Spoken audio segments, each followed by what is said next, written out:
Okay. Okay. Ladies and gentlemen, if I could have your attention, we'll convene the meeting. I expect Lisa Wong, our town manager, will join us shortly. She's over at a Parents Association meeting at the high school, and I think that's probably dragged on a bit long. So we'll open tonight's meeting. This is Monday, February 4th. This is a regular meeting of the Select Board, the Winchester Select Board. I'm Lance Grensbank. I serve as the chair of the Select Board. With me this evening on my right are David Arico, Ariana Voloboff, Jackie Welsh, and Mike Betancourt. I appreciate you all coming out. Good to see that many of you survived your Patriot experience yesterday, and I would expect all of you will be in tomorrow morning. It's supposed to be 55 degrees in Boston at 11 a.m., so if we see you skipping out on your real job and campaigning down there, that'll be entertaining. Notification of meetings and hearings. We have scheduled a public information session on Thursday. This is February 7th. It'll be held at 11 a.m. at the Jenks. It will be similar to the meeting we held last week or so at the Winchester High School. This is to basically inform people on the state of the town, the outlook for the 2020 budget, and the discussion of the possible override. That will be on the 7th. On the evening of February 11th, we were holding a special town meeting to report and brief town meeting members on the same issues. Our board will be meeting briefly before that, perhaps at 6:30. We haven't set a definite time yet. The town meeting will start at 7:30, and will be a full discussion, I believe. We've talked with the moderator, so we will do a presentation of our budget and outlook details, and then I believe the moderator will open the floor for questions, and we'll try to answer as many as we can. We will then probably post a meeting on February 15th. That's Friday. It'll be an 8:30 early meeting. The purpose of that meeting would be for us to sign off on the ballot question. By state law, it is the Select Board's responsibility alone, unfortunately, to put ballot questions for overrides on the ballot. So we will be doing that. February 15th is our deadline. So at that time, the final language and the detailed amounts have to go into writing and be submitted to the town clerk. So we'll be doing that. The next regularly scheduled meeting after that will be on February 25th, and that will be a regular meeting. So I'll just quickly check if there are matters from the audience tonight that are not already on the agenda. Okay, if not, we don't have any comptrollers. I'm going to skip over the licenses for the moment and go back. Lisa Wong was going to announce, but I will get the privilege of doing that. Our police chief has notified us that one of our senior and very much decorated and experienced lieutenants is retiring. Carl Fuller, who served, Bud has served Winchester for many, many long years. So in order to embarrass him at the maximum extent possible, I'd like to invite both the chief and the lieutenant to come forward. And take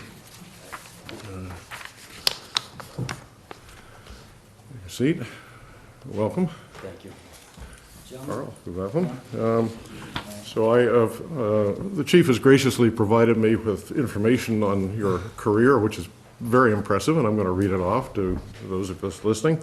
So Mr. Fuller was hired on September 6, 1983. He was promoted to sergeant several years later, on July 23rd, 2001, and promoted to lieutenant in December of 2009. So he's had almost 39 years of service to the town, which is fairly considerable, longer than most people here have served the town, so it's greatly appreciated. He's had many commendations in his career, not limited to, but he's had, let's see, a long list. Apprehending breaking and entering suspects who were breaking into Winchester homes in 1987 period. He apprehended an intruder in our public schools in 1989. Helped rescue a child from a burning house in 1990. Successfully investigated and resolved many larcenies occurring in the town in the 1993 to 2001 period. He served as members of the regional SWAT team, was honored at the State House with the George C. Hanna Award in 2006. I think that was for, if I'm reading it correctly, for an apprehension of violent and armed, emotionally disturbed person in 2007. I don't know, that was separate, but it's like that.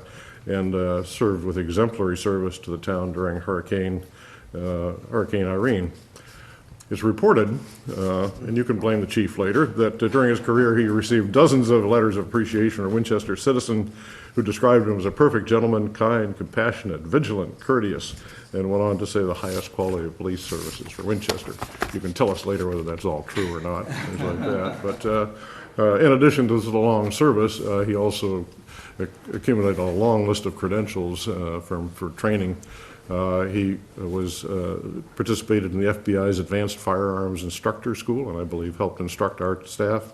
He worked in a counter drug special reaction training, critical incident training, served as a firearms inspector and armorer, served on the SWAT team we mentioned 1983 to 2013 as both a participating officer and then I believe as a training officer as well.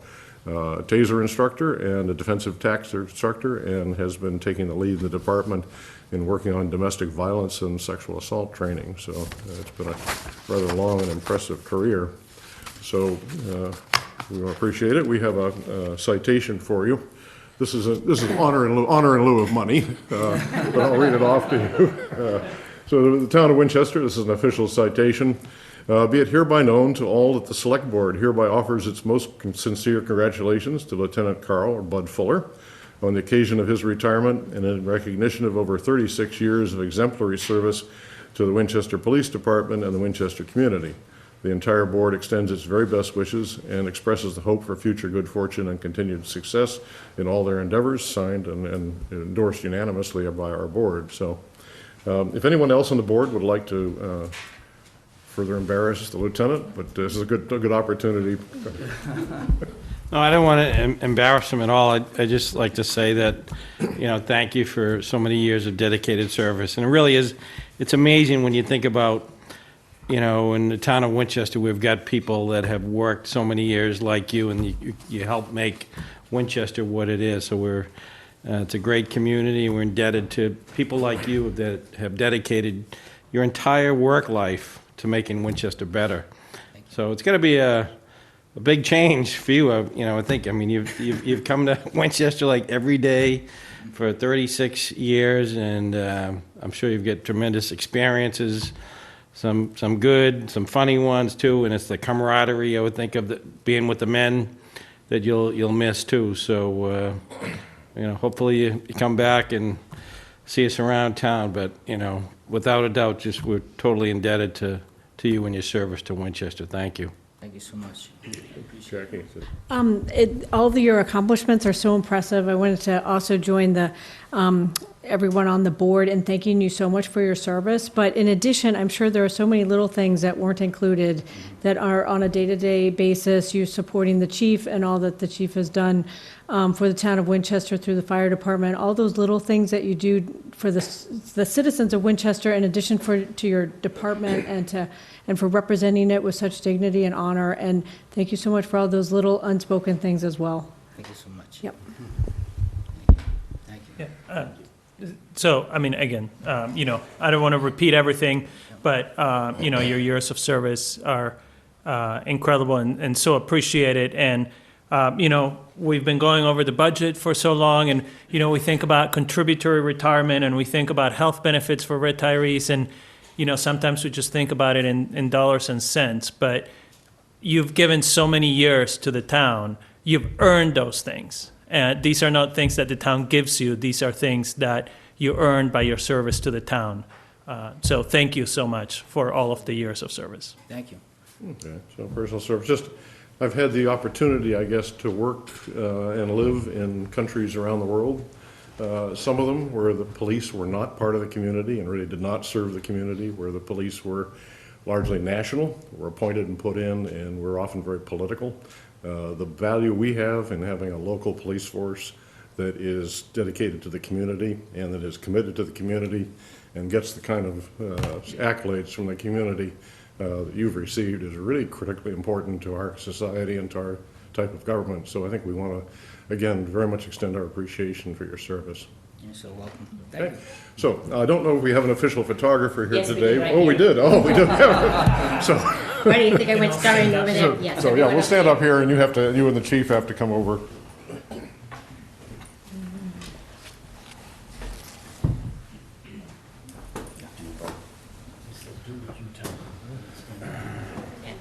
So we now take instructions from the photographer, but So, let's see if I can do this so that we don't.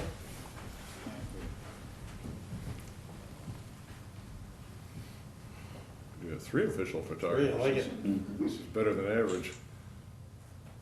And at least one of them has remembered to recharge their battery.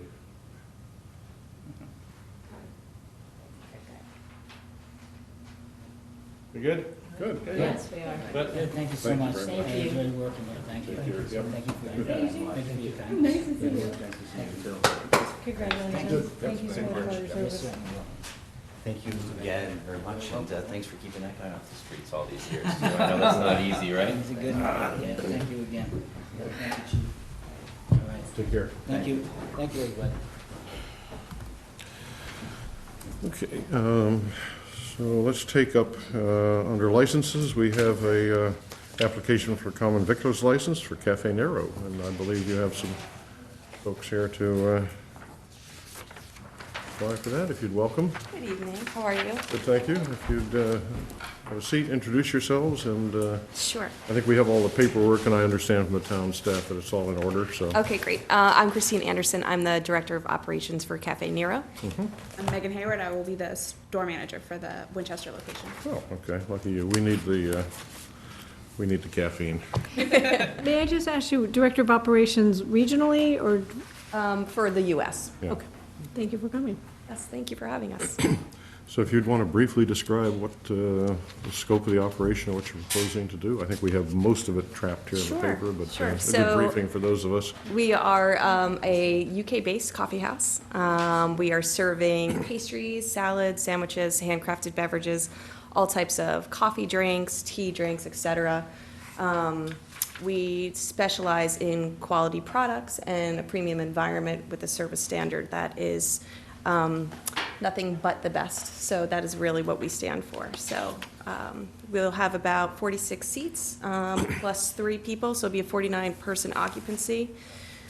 Store hours 5:30 a.m. to 10 p.m. is what we're looking at right now. And then from there, we would have a store manager, an assistant store manager, and 2 shift leaders as the part of the leadership team within the cafe. Do we have questions from the board? Jackie? First of all, thank you so much for investing in Winchester and for looking at Winchester as a community in which you'd like to grow with us. We really, I'm speaking for everyone on the board, I'm sure, really appreciate that commitment to our town. And we've always enjoyed whatever business has been in the location where Cafe Nero will be. And I'm sure you'll find the same kind of collegiality and commitment from your consumer base here in Winchester. I just wanted to ask you, as far as the victualler, so what you're kind of contemplating, and is it kind of served over the counter, or? Yes, so we have a European style of service. So we have I'm about, familiar with the cafe in general. okay, but yeah. so we are a one-to-one service. So it is, you do order with a barista behind the bar, and then they take you through the whole service and they cash you out at the end. So we don't have, it's not a table service Right, or right, anything right. like that. Okay. Yeah, the atmosphere is so lovely. So the atmosphere is somewhat unique per location, is that fair to say? Yes, we don't have any cafes that are the same. So if Which you're is in really downtown neat. Boston versus, let's say, Arlington, right around the corner from here, Mm-hmm. they're quite different. But all that same vibe. Okay. Great. Other questions? Mike? Thank you. As Jackie said, we always appreciate businesses willing to invest in our community and make that connection. And I know that you do carry a lot of food products. So is there anything that you source locally or, in Winchester or surrounding area? Yeah, so we use Neshoba Bakery, which isn't very far from here. We use Accardi for our food vendor, which is out of Medford. And then we use Katsarubis, which is also another company that's pretty much out of Boston. But then from there, those are mostly main distributors, but we bring in very local pastry chefs, have different types of, we're featuring some Valentine's Day stuff right now, so some certain cookies and things like that. So we're always trying to keep our hands in the communities and look at farm-to-table things and so forth, and things that would most likely benefit the communities around us as well. So a lot of that comes into our food and procurement.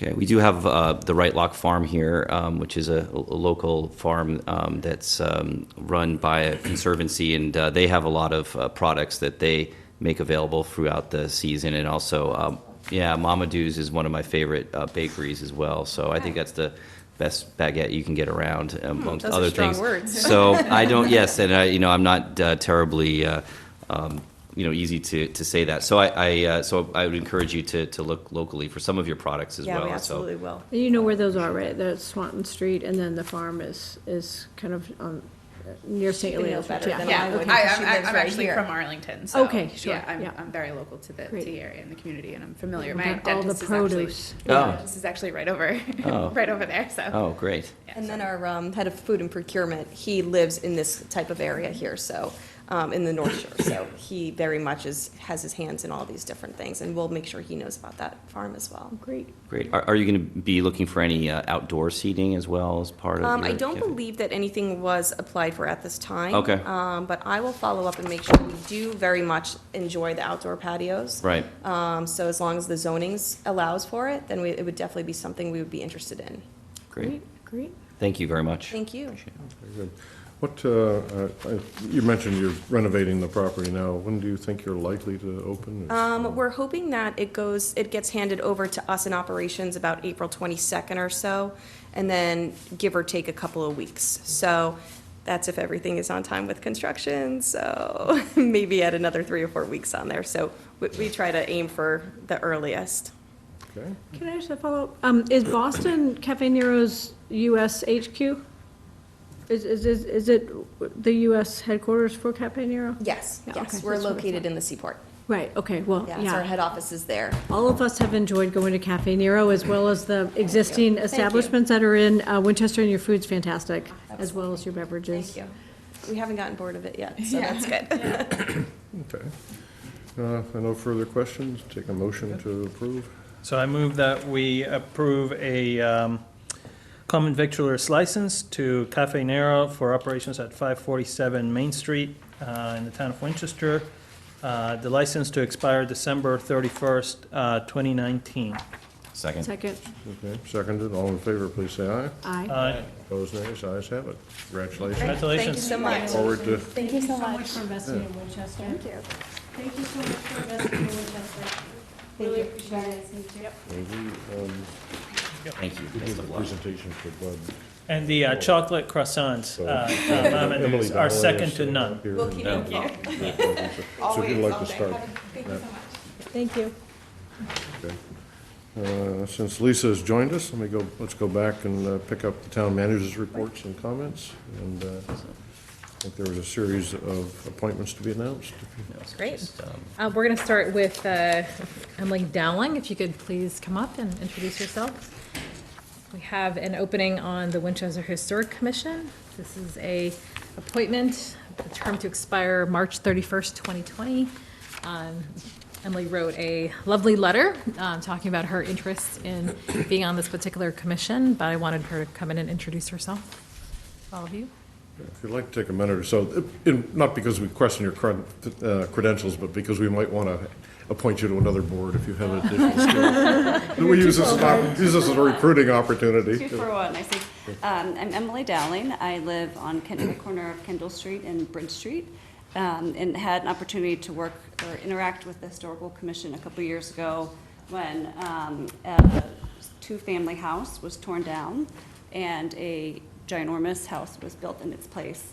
The twin house that came up, the developer purchased next door, also to be developed, came up before the Historical Commission, and was invoked under the 12-month demolition delay, mostly from the involvement in our neighborhood. And it has been such a blessing to our neighborhood. During that 12-month demolition delay, the developer sold it to a family who rehabbed it. It's a beautiful house now, and the look and feel of our historic neighborhood is kept intact. Ever since then, I have felt that the Historical Commission plays a really important role in our town, and I've been excited to have the opportunity to work with them more closely. Okay, good, thank you. If you have any questions, Yeah, do you otherwise, this wanna- is a town yeah. manager's appointment, so we don't have to take, we can take credit, but not responsibility. Right, I'm just kind of curious, as a wonderful example, and I'm sure you learned so much about the demo delay law and also some of the recent amendments to it in the past couple of years, but could you just tell us just for a couple seconds, just about your own personal background, where you went to school, or if you're from here, or? Sure. So I grew up in Virginia. I'm not from here. My husband and I moved to the Northeast 6 years ago now and moved to Winchester and fell in love. And we have 2 kids now and are really invested in this community. We feel so lucky to be here and want to preserve that feeling for our children going forward. That's great, thank you. Okay, thank you. Mike? I'll just say thank you for being willing to serve the town. We appreciate it. The Historical Commission is a particularly rowdy bunch of people, so I hope you dig in and have a good time. And if there's anything that we can do to support you, please let us know. But thank you again. Thank you. Anything further? Thank you very much. Okay, great, thank Thank you. you. Welcome aboard. Thank you. Thank you so much.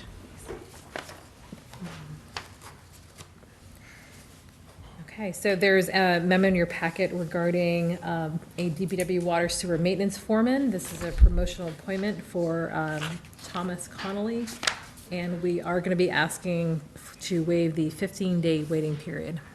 So I move that we waive the 15-day waiting period for Thomas Connolly for W14 maintenance foreman at the Water and Sewer Department at the DPW. Second? Seconded. Any further discussion? If not, all in favor, please say aye. Aye. Let's have it. Thank you. I also want to draw your attention to 4 firefighter paramedics that the city has, the town has recently appointed. This is in accordance with section 4-2B of the town charter. This is actually a really big coup for the fire department. There have been a number of communities that have been waiting for this current fire list to come out and have been wanting and competing for these firefighter paramedics, and we're lucky to have these 4. They were vetted, interviewed, and actually think it's pretty fantastic that we have somebody from Winchester as well. So we are appointing Taylor Belletto, Richard Delory, Jack Johansson, and Brendan Shea, and we wish them the best of luck in serving our community. When do they start? We don't need a waiver on those? We don't need a waiver on those. They do not. Doesn't say so, I guess, so we're all set. I don't have an exact start date I for think some them. of them still need some training. Yeah, okay. All right, good. Mr. Chairman, Senator Lewis is here as well. I don't know. Senator Lewis is here as well. Yep, we have him on the, unfortunately, he volunteered to come down to recover from the Patriots game, things like that, so, okay. Say, Mr. Chairman. Sure. Just to echo what the town manager said, it is great to see a local resident, Jack Johansson, join the firefighters in Winchester. I think it's, when you can get individuals that grew up in Winchester, they know the community.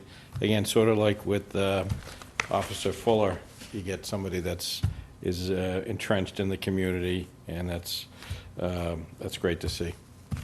Good, good, thank you. Do we know when they start the 4? Will it be over the next few months, or? I'll have to ask the chief that. Okay. I do know that they do come with paramedic training, so they still have to go to the fire academy. Yeah, great. I have 2 other quick items under general Go ahead, topics. So our first newsletter from January is out, and we've already had some requests to see if we can actually send it out. We posted the newsletter on the town manager page on the website. So we've now made a determination that we'll be collecting emails. So if anybody's interested in receiving this newsletter on a monthly basis, we'll be collecting those emails, as well as trying to see if there's existing lists that would be interested in receiving this newsletter. And we're working on the next edition. We are also putting together a records management committee. I would say government is never short of paper, and we really have a need, given the space requirements and Also, just the requirements of today's day and age to make sure that all that record that we have in the community is under control.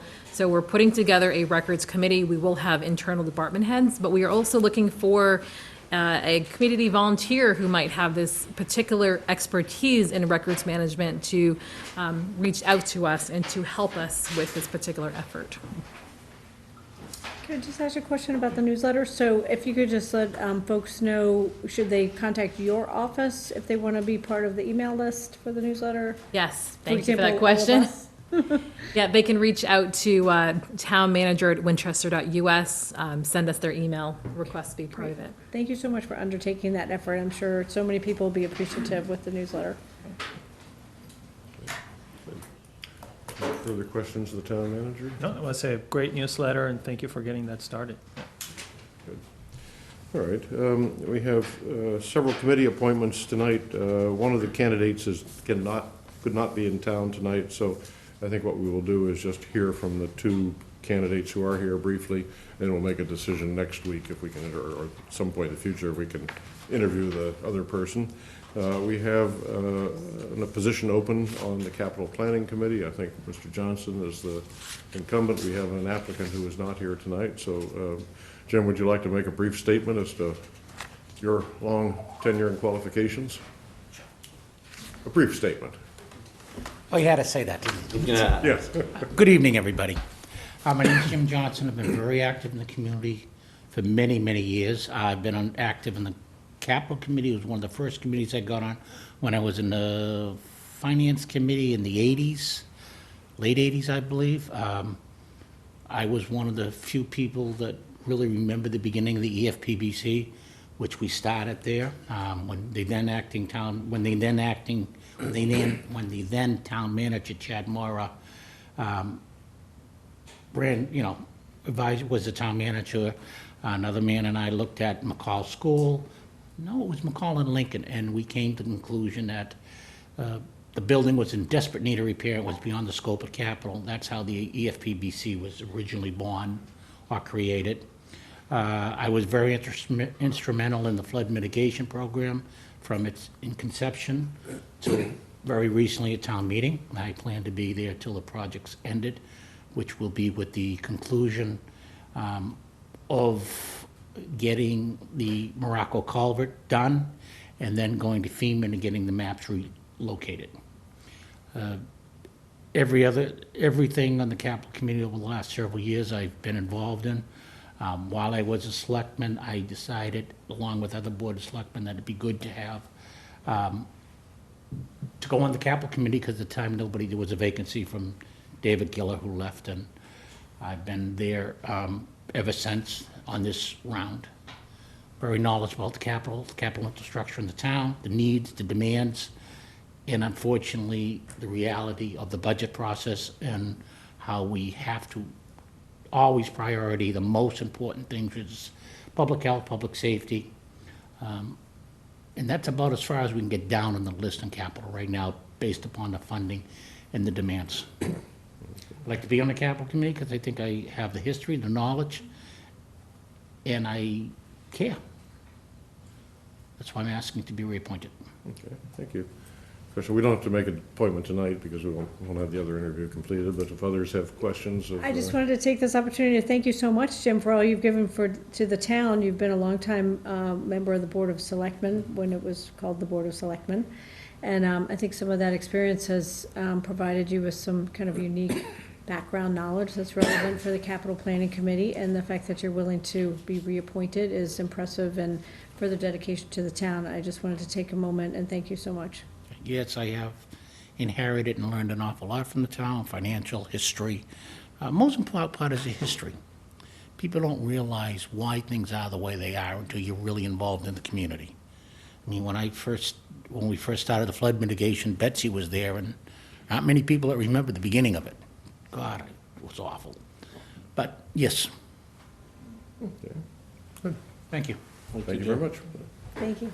Okay, the other position this evening that's open, the seat open, is for the Committee on Names. John, you are an applicant, I believe. I'd like to introduce yourself and let us know your name. Sorry, I couldn't resist. My name is John McConnell. Good? Do you Good need to start. know anything? You need to know anything else about me? Committee on Names. What Committee on Names? valuable contribution can you make beyond? I can name things after all of you, I suppose. I don't know yet, but I suspect that wouldn't be imminent, so. this will be another feather in my cap of service to Winchester, so. All right. Questions? Anyone would like to?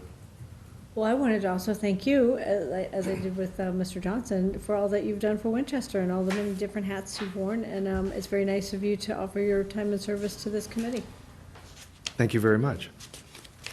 So if I believe that one of the functions of the Committee on Names is to consider naming of buildings and other edifices, and I believe I think so, yeah. Mr. Earl is also a qualified architect and artist and has an appreciation of buildings and their, and how the various plaques should be put on them. So you do have some minimal qualifications, I understand. Former Harvard classmate of someone sitting at this table, so. Well, that probably will not help, but Well, it's also impressive, your architectural history degree, and how that's relevant, I'm sure, to a town as old as ours.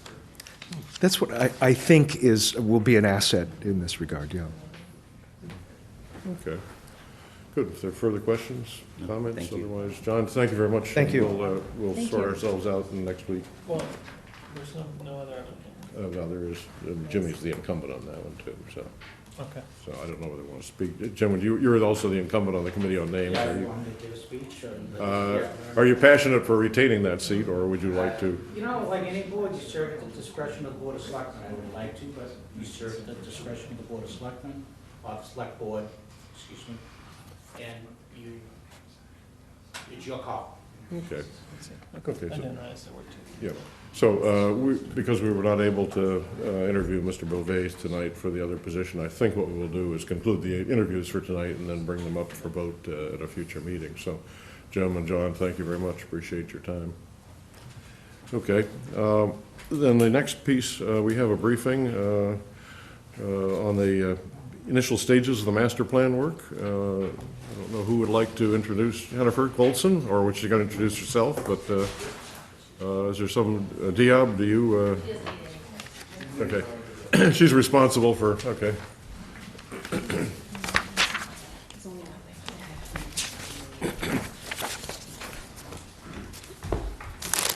I brought a Welcome. goodie for you. Everybody likes getting something, Paper. a nice book. So you can go ahead and, let's see. That should be enough, Oh, I thank think. you. As you're passing out, the purpose of tonight's meeting is to give us an update on the work on the master plan that's going on. The town started developing master plans in the early 1900s. The last sort of full update was in the 1950s. During a 1908, 9, 10 period, we did a partial update for sort of half the area and published that.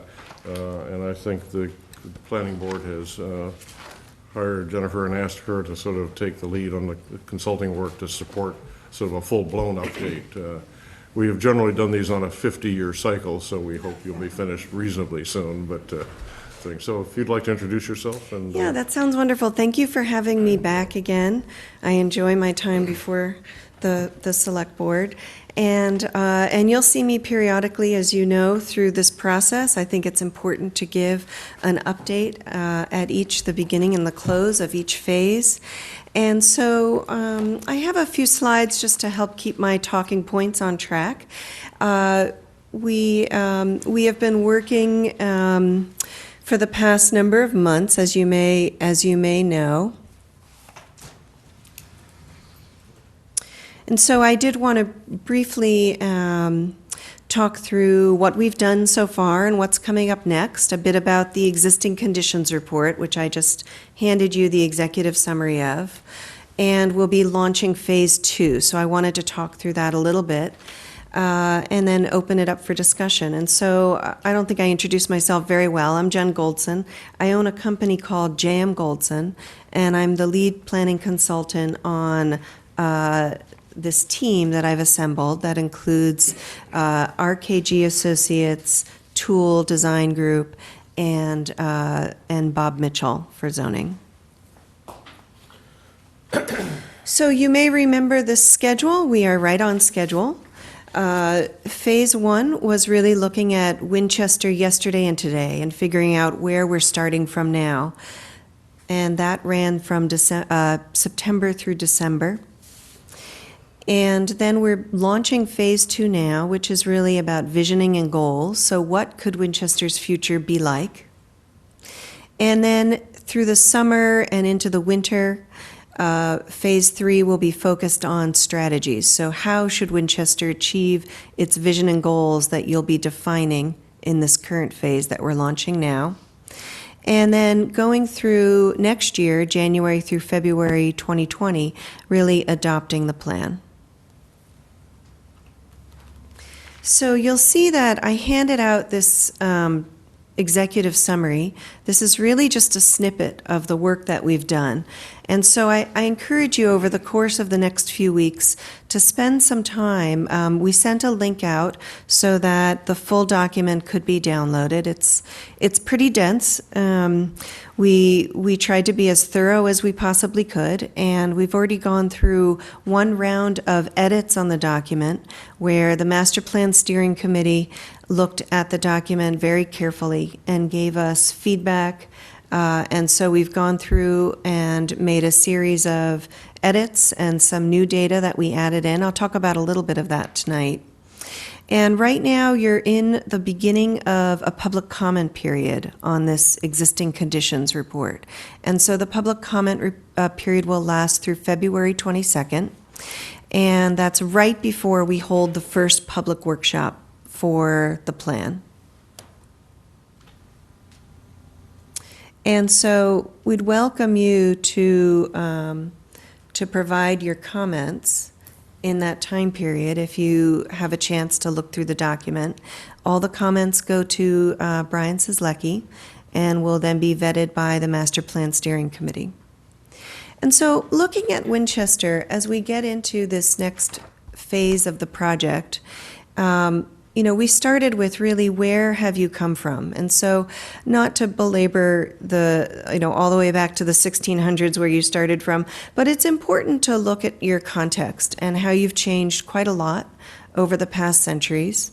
And where you are now and what are your strengths and what are some opportunities. And so that's what we really focused on when we were doing this piece of work.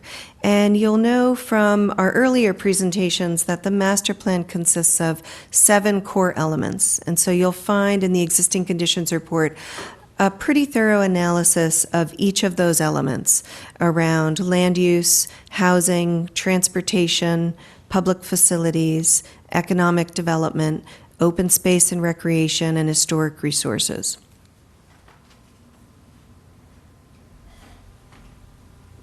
And so I'm going to go through a few of the key challenges and opportunities that we identified just wearing our planner hats, but also with talking with we did a group of focus groups, a series of focus groups, I should say, in October, where we asked the Master Plan Steering Committee and the Planning Department to convene a focus group for every element that we were working on. And we did this when we were in the middle of the data collection. So we hadn't finished our data collection and analysis, but we wanted to talk with a variety of stakeholders and town officials and members of boards and commissions, residents, people who serve on different nonprofits in the community. And we wanted to hear from them, what are the issues you see around housing or economic development or open space conservation? How has the community changed since you've been familiar with it? And where do you see the opportunities in the future? And so from that work, as well as the work that we did with data collection and analysis, we came up with, I think I'm going to show you 9 key challenges and opportunities. So one, you might ask me later, are these in any particular order? And the answer is not really, although when I was writing this section, these are the things that stood out to me, and this was the order that my mind worked when I was identifying those issues. So to some extent, I guess they're in an order that I think is appropriate. You may or may not agree with them. The order doesn't really matter that much. So the first thing was finding an appropriate balance. This is, you just appointed a new member of the Historic Commission, and she was talking about tear downs. And that's an issue that we've heard again and again woven through the work that we've done. And so, your community, and I do say this to most communities, that the community's special, and it is, but you're special in a different way than other communities. So you really do have this amazing stock of historic resources. And it's part of the reason that people love this community so much. And so trying to find that balance between preserving what people love about this community and finding opportunities for improvements. And so are there areas that you can be very strategic about redevelopment? And you've tried, a number of times on various sites, and you'll be familiar with the sites that I took photographs of here. These are not new ideas for you, but they're important things to continue working towards. The second is really, for all the historic resources that you have in this community, your protections are not very great compared to other communities. And so we think that you could create stronger protections for historic resources. We think that you could more effectively protect historic architectural and visual character of Winchester's neighborhoods. Looking at what kind of development would be appropriately scaled, and I use that term very carefully. What's appropriately scaled for one neighborhood will be different from the next neighborhood and different from community to community. And what struck me as we were doing our photographic inventory of this community, we did a lot of it on foot, and I was trying to pay very careful attention to what kind of building stock do you have here already.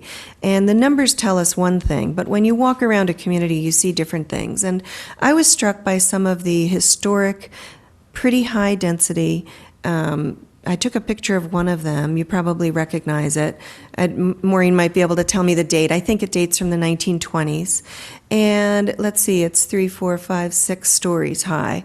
And I think if you proposed a 6-story high new building in your town center, people would probably immediately have a knee-jerk reaction around that.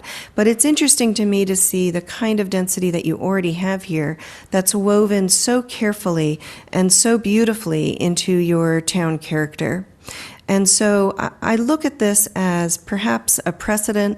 There are, I'm sure, other areas you could have shown in this photograph, but looking at how can you think about developing appropriately scaled development that can provide additional housing options in your community.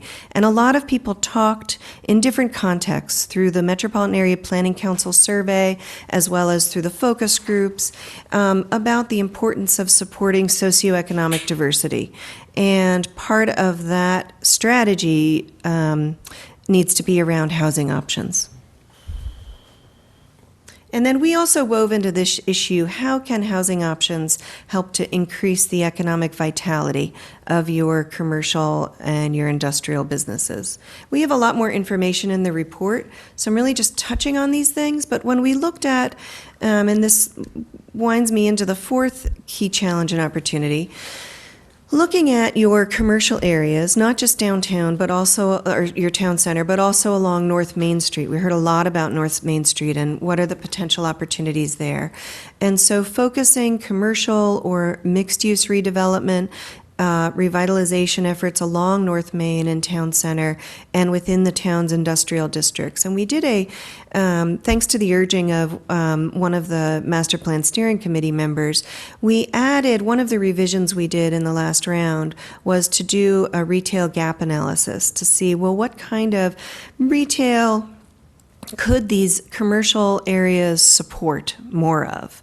And the little graph on the left shows you the general conclusions, but I encourage you to read the document too for more detailed analysis.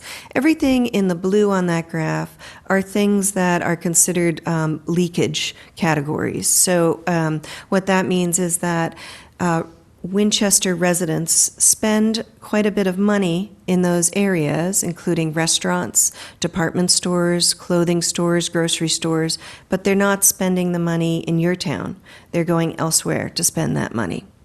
The one that you see in red means you have an awful lot of these, and according to the numbers, you probably have a surplus. At least this is to support Winchester residents' needs. But these lawn and garden equipment and supply stores may be serving a regional need. So I just wanted to point that out, why it's in the red. This is just looking at Winchester's capacity to spend money on these uses. So number 5 is looking at, you have a lot of open space, and a lot of people talked about the beautiful open space and how one of the reasons that they love Winchester is not just for the historic character and how close it is to jobs in Boston and all of that, but they love the open space and the opportunities that both passive and conservation areas, as well as active recreation and even private open space. And so we put really everything on this map. You'll see that we even put the cemetery. Many people may not consider that as an open space, but it was really designed in a garden style to be a park, even though it's also a place to bury the dead. And so we thought it was important to really look at all those different categories. And what we found, we also looked back at your 1950 master plan, and they had a goal that was actually originated from the 1924 or so planning board, and I'm not sure if that was from a master plan or a planning board wish. I don't remember the details. But what it said was, we want every single resident in this town to be able to be within a quarter mile, so about a 5-minute walk, of a park, playground, or other open space. And back then, you did not have that. And in the 50s, you didn't quite make it there yet. But now you do have that. And there was some very small areas of the community that are not within a quarter mile walking distance. But you've pretty much met that goal now. But the thing we heard, rather than having more open space, what we heard more about was the quality of that open space, the quality of your playgrounds, your playground equipment. How accessible are these, both from looking at Americans with Disabilities Act, handicap accessibility, but also looking at how easy is it to get to them. Can you bike to these places? Can you walk easily? If you do choose to drive, is there a place to park? And how well are these things known? And so we really heard more about improving the quality and accessibility of the existing open spaces. Number 6 challenge and opportunity is to really create circulation network changes that allow for less reliance on vehicles, providing safe, pleasant, non-motorized mobility. I think this is clearly in the minds of folks lately after some pedestrian fatalities, and thinking about how can we be a safer community? How can people feel comfortable walking and crossing our streets and walking to school, and how can we perhaps help to mitigate some of the traffic that we see in the community? And you certainly have a lot of opportunities already that you can improve upon, but this was a theme that we heard quite a bit. And then related to that, we did do some mapping, you'll see here, of traffic crashes and where are the most dangerous intersections in your community. And how can integrating transportation improvements, your community's population is growing, and as you have more people and new developments, when you think about the opportunities for redevelopment, how can you also balance that with creating safer streets and looking at transportation impacts? 9, we heard quite a bit about the need and also the struggle, really, to provide adequate funding for capital costs. And people talked about schools, they talked about other town properties that, the town hall is beautiful. We heard about, different properties that need help. We heard about the need for more sidewalks, more pedestrian connection, maybe more maintenance of sidewalks and streets. And these are things that every town struggles with and looks to improve. And so I'm not calling this out as something that's particular to Winchester. I think that it's very common as part of a master plan that we try to help figure out how can we find goals and eventually strategies that are within your capacity to really implement, and looking at what are the costs of those things along with the responsibilities that you already have. So I've just given you a snippet, but I do encourage you to download the full document. We have the executive summary too, but I'd really encourage you to read the whole document, the public comment period, and we encourage all Winchester residents, your full community, to look at this document. We've given you the website. It's also going to be on the town website. This is the project website. I'm actually going to talk about this website a bit in a minute. But we would, welcome more feedback on the existing conditions document and the findings. And so now we'd like to get ready for phase 2. So phase 2 is really about visioning and goals. And so it's really a very hopeful time period in this process where we're not thinking as much about the facts and the figures and the constraints. We're really thinking more about what do people really want this community to be like. Imagine what this community could be like when it's at its very best in the coming years. And that may be different for everybody, or there may be some common themes that we hear. And so when we think about a vision, we think about a vision as what the whole master plan is going to be written around to work towards. Part of the vision is coming up with goals that will support that vision, that are measurable goals in all of the categories that we're looking at. And then later in phase 3, we're going to be working on strategies to help address the goals. And the strategies are really tied to an action plan that says, how do you fund these strategies? What are the priorities? What is the time frame for doing them? And who's responsible for doing it? But we're not there yet. But I wanted to show you the connections. And so what we've done so far is really represented by the trunk of this tree. We've looked at what information can we gather? What are the trends and the issues that we can understand from that data and information?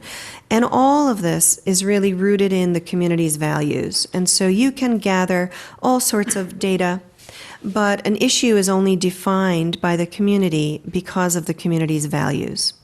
And so we look at things like transportation, and people think that, traffic and parking is an issue. Well, that's because of their community values are rooted in looking at the community in a way that that identifies those as issues. And so all of this, even though we don't explicitly talk about identifying your values, that's the work that we've been working towards and will keep doing as we move forward. And so how do we identify a community's vision and goals? And so one is through having very deliberate community conversations, and I'm going to talk more about the process that you'll see going forward that we'll be implementing over the course of the next few months. We also will provide information. What did we learn so far? And how does what we learn inform these conversations? And we'll be really structuring those opportunities for engagement in a way that will allow people either a lot of time to dive into the deepness of what we're considering, or little snippets of time so that we can get more folks contributing than just the ones that have a lot of time on their hands to really dive into these issues. So I'll talk a little bit about how we're trying to hit multiple segments of your community by trying to structure these engagement activities and opportunities in different ways to hit those different segments. We also throughout all of what we're doing, we're trying to focus on how can we explore the interrelationships and the synergies. So you can't just talk about traffic and parking without talking about land use and housing needs and climate change, and everything really is interrelated at some level. And so by looking at those interrelationships and also looking for synergies between them, we can help the community figure out what are the things that will be the most powerful to do for this community. And then all of this again gets down to your community values, which we can't identify for you, but which we're trying to help understand. And so the ways to engage, we will have a couple of public forums through this process. We're having one at the end of this month. I'll talk a little bit more about that in a moment. You'll see us at varying events around the community, and I'll give you a list of where we'll be over the next few months, but we'll have tabling events where we'll be having quick interactive activities for folks who can stop by our table who may be at Town Day or at another function in the community already and see us at a table, stop by, and they can get some information, but they can also do some quick interaction so we can get a read on where they are and what issues they care about and what is their vision for the community. We're also developing a do-it-yourself meeting kit. We know that we can only be so many places in this community, and you all and the planning board and the master plan steering committee and other folks in the community, we're asking for your help to reach more people than we can reach on our own. And so we're going to be, I'll talk a little bit more about this, but we're going to be creating a kit that will be something you can take to a religious entity you're involved with, or a book club, or another committee that you sit on, or even this committee for that matter. And it will be leading you through a series of questions, and then you just basically submit to us what the nature of your discussion was, and we'll keep it manageable and small. And then we also have the co-urbanized platform, which has been up and running now for, I guess, about 5 weeks or so. And I'll talk a little bit about what we're hearing so far on that platform. So this is our engagement strategy. We'll be running an interactive public forum on February 26th, which is a Tuesday night. I hope you can all come out. It's at 7:30 at the Junk Center. And then in March, we'll be going to the League of Women Voters debate event.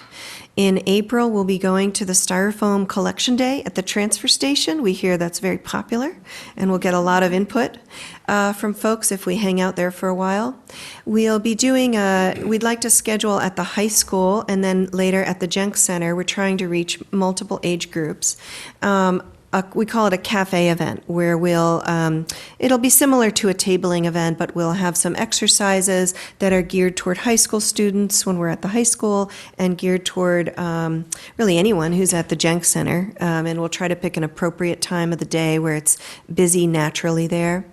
And then June 1st, we'll be going to Town Day and having a table set up there with some interactive exercises. I guess the date's not quite set, or we don't have the date yet, but I believe the Town Common Task Force is having a civic gathering or community conversation, and it'll be focused around youth. And then the do-it-yourself meeting kits for the small living room type gatherings will help collect more information from your community. And so we would like, and then I should say, what we don't have on this list is that the Master Plan Steering Committee members have volunteered to come to a variety of other events that are happening around the community that we couldn't be at. And so we're hoping to add things on, like we believe there's a plant sale at the Right Lock Farm. And there are other events that Master Plan Steering Committees had said, well, we think one of us could go to that if you can provide us with the tabling activity. And so we'll be have more presence in that way by the Master Plan Steering Committee rolling up their sleeves. The other thing that the Master Plan Steering Committee members have graciously agreed to do, and I'm hoping you will also do this, is to host do-it-yourself meetings at their homes or other groups that they're involved with over the course of the fall. Over the course of the spring. I'm lucky I know what year it is. And so we're hoping that you might be willing to do that too. And that's what this slide is about. So we would love for you to not only come to the public forum, as well as anyone who's listening out there, but we'd also love for you to help spread the word. We have flyers. You may have seen them. There's one when you walk in the building. I saw it when I came up. And we'll also be having little realtor signs, yard signs that we're making up that we're working with a subcommittee of the Master Plan Steering Committee that's focused on outreach and engagement. And so we're going to be thinking through, where do those little yard signs go? What's the best visibility? And then there are some other ideas to help spread the word. But if you could also help us, perhaps even just by announcing at each of your meetings in the coming few weeks, that would be a help, since you're on TV, and I presume you have an audience on TV as well. we're not quite sure. So, and we'd like to, you don't have to tell me now, but we'd love to know, and you can always email me if you're willing to do this, if you'd be willing to host at least one of those conversations with a do-it-yourself meeting kit. We'll have it ready after the first public forum, so in early March, we'll have those kits ready, and if you could host something March, April, May, and then really early June is when we have the cutoff, because we'd like to gather the results by early June so that we can make some sense of it and provide a report to the Master Plan Steering Committee in the middle of June. So I do want to take your questions, but I also want to give you an update on the co-urbanized site. And so I hope you've all directed your browsers or your cell phone browsers to co-urbanize. It's been up for a number of weeks, and we have quite a number of comments. This is what you see when you go in. There's a map where you can click on any part of Winchester. You can scroll around. Someone was a little thrown because they couldn't see one part of the community. A few parts of the community are cut off when you first go in, but you can take your panning hand and just pan around and find the other areas of the community. But you can click if you think something's great in the community, if you think it could be better, or if you think something's missing. And you can see that there are comments here, and you can see a running list of comments from community members who've participated in this already. And so we've had 371 visitors so far to the site. They've left 145 comments, but I don't want to mislead you. Those do include my team's responses to the comments, and we've responded almost to every comment. So you could probably cut that in half and feel pretty confident about that statistic. We've had 43 dots on the map. Some of the dots are offered by by the same person, may offer multiple dots, so we can't tell you how many people put dots on the map, but we can tell you there are 43 so far. And this is a little heat map of, we can look at, any three of these, where people say what's great, where people say what could be better, and what's missing. And we're just showing you one heat map here that's showing you where people are saying could be better. And so, we're happy to provide this with you if you want to kind of look through the details and see what the comments are. But I just wanted to let you know that it's not just a pretty map. We're able to do some analysis with it as well. And as we go through and get some more feedback, we'll have more interesting analysis, I think, as we go.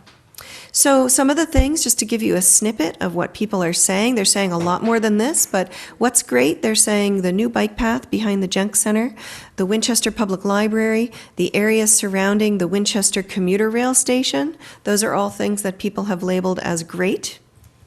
Things that people have labeled as what could be better: playground equipment, morning traffic management or flow, pedestrian safety, abandoned buildings along Washington Street, and I think in particular they're talking about the corner of Skillings and Washington, North Main Street corridor, and Town Center.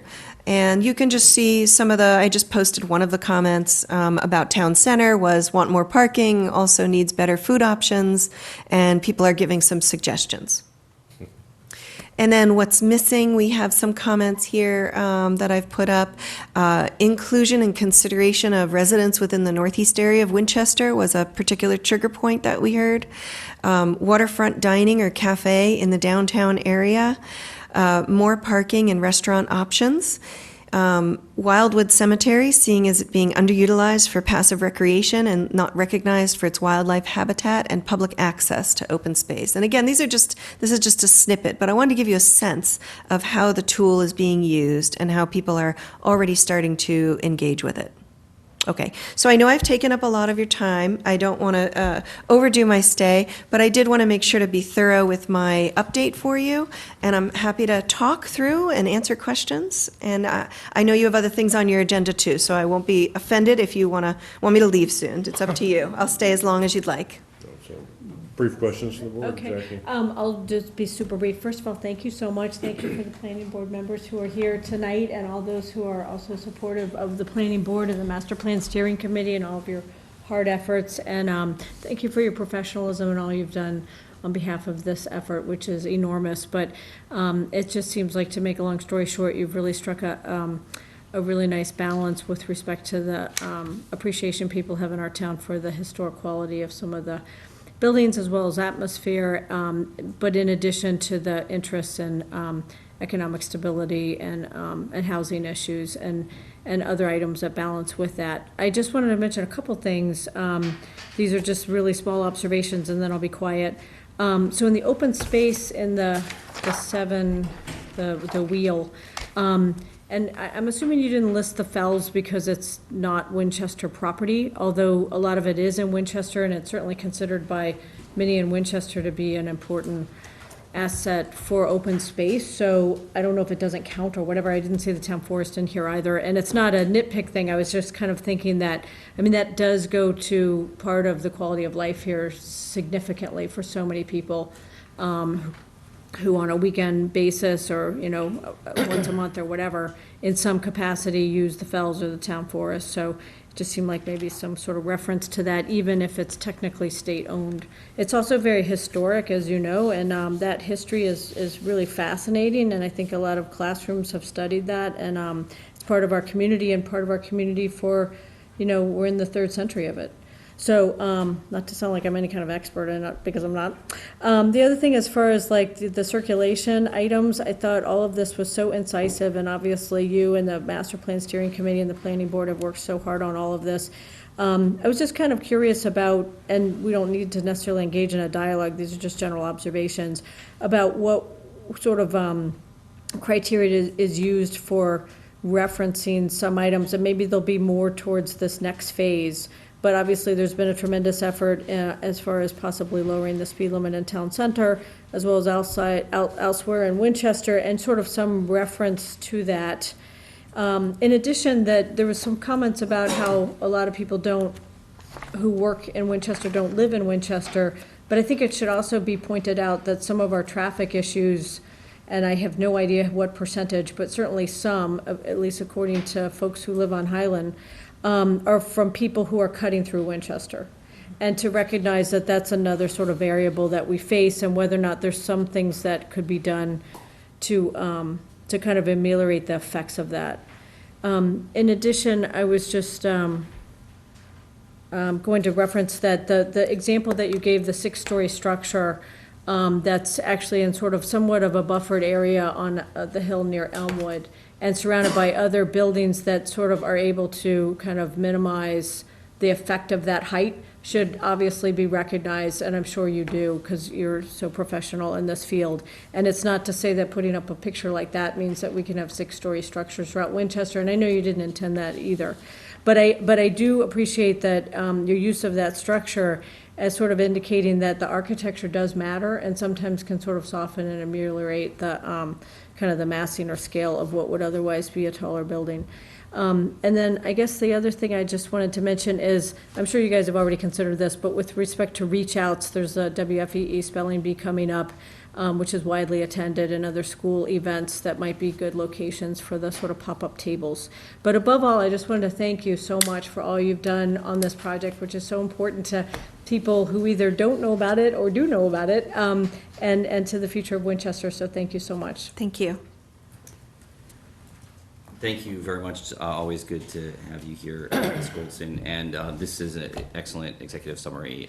So is this going to be available online or something? Yes, it is already. It's already there. Okay, Yes. great. I think it's helpful, and you always do such a good job with visuals as well. So it's very accessible. So it's great. And while I have you here, I'm going to ask you something very specific. If housing has been a big issue for us, and we've been working on a housing production plan, and affordable housing has been an issue.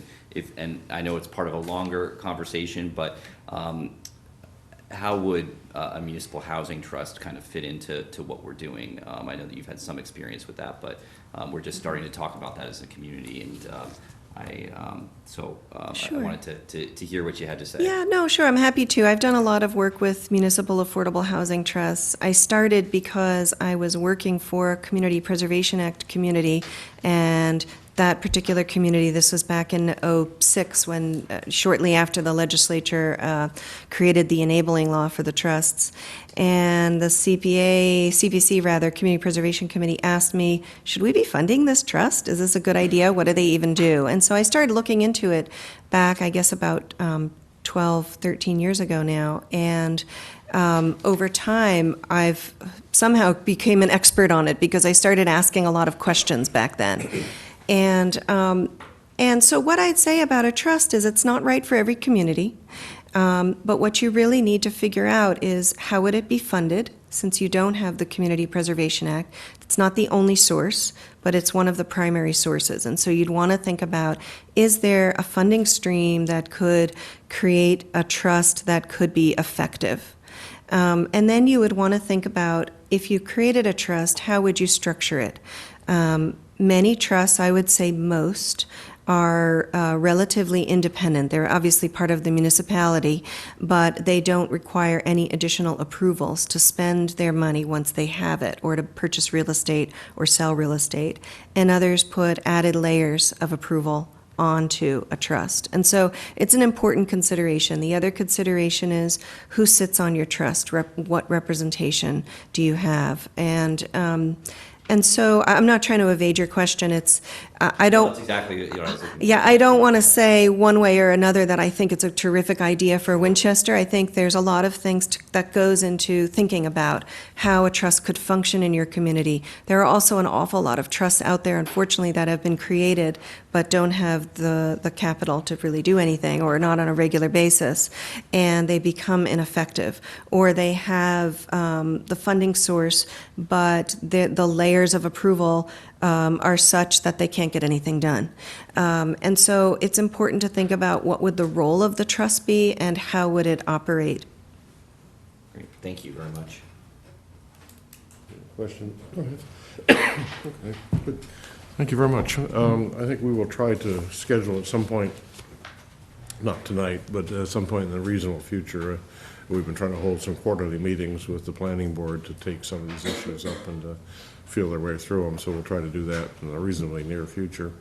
The one thing that I would, I guess I was encouraged to see in your list of issues and opportunities, the classic master plans tend to be very narrowly focused on land use and historic preservation and, you know, the urban design, architectural features. I think that given the, perhaps it's a reflection of the fact we've been just buried in questions about budget and override for the last months and the next month or two, but I think you mentioned in your outlook, you know, question of providing adequate funding. And I think the question of how Winchester balances its funding capacity, not just for buildings, but also for services, with its future vision of how it wants to grow, is going to be a pretty critical piece. I mean, we have, you know, like 4%, I believe, of our property tax revenue comes from commercial of all types. Amazon opted not to locate here and provide us with a huge sort of commercial real estate tax windfall, but I think given the critical nature of, you know, how we raise taxes and the fact that residents have to bear it, it really is something that should be integrated into more, I would say, the plan should be more of a broad business strategic plan than just purely a classic land use, you know, colors on a map plan. That would be very good. Okay, thank you very much. Appreciate your time. Thank you so much. Thank you for coming. Thank you. Thank you, Freddie and Maud. Senator Lewis has joined us this evening, and Mike, I think we were inviting him in to both talk about senior tax relief program, but in talking with Jason over the weekend, one of the things that he volunteered to do was to give us a little bit of a background on what's going on at the state level, in particular programs that might impact our budget decisions and our override issues. So I don't know which topic you want to pick up first, the senior programs or the broader background, but I'll leave it up to you and Jason to decide what. Sure. Yeah. Well, thank you very much, Senator Lewis, for coming in and your leadership with some of these senior tax relief initiatives. I was hoping that you could give a little bit of background of what's worked in other communities, and as we look to kind of create a template for Winchester moving forward. As you know, we're considering an operating override, and cost of living in Winchester has been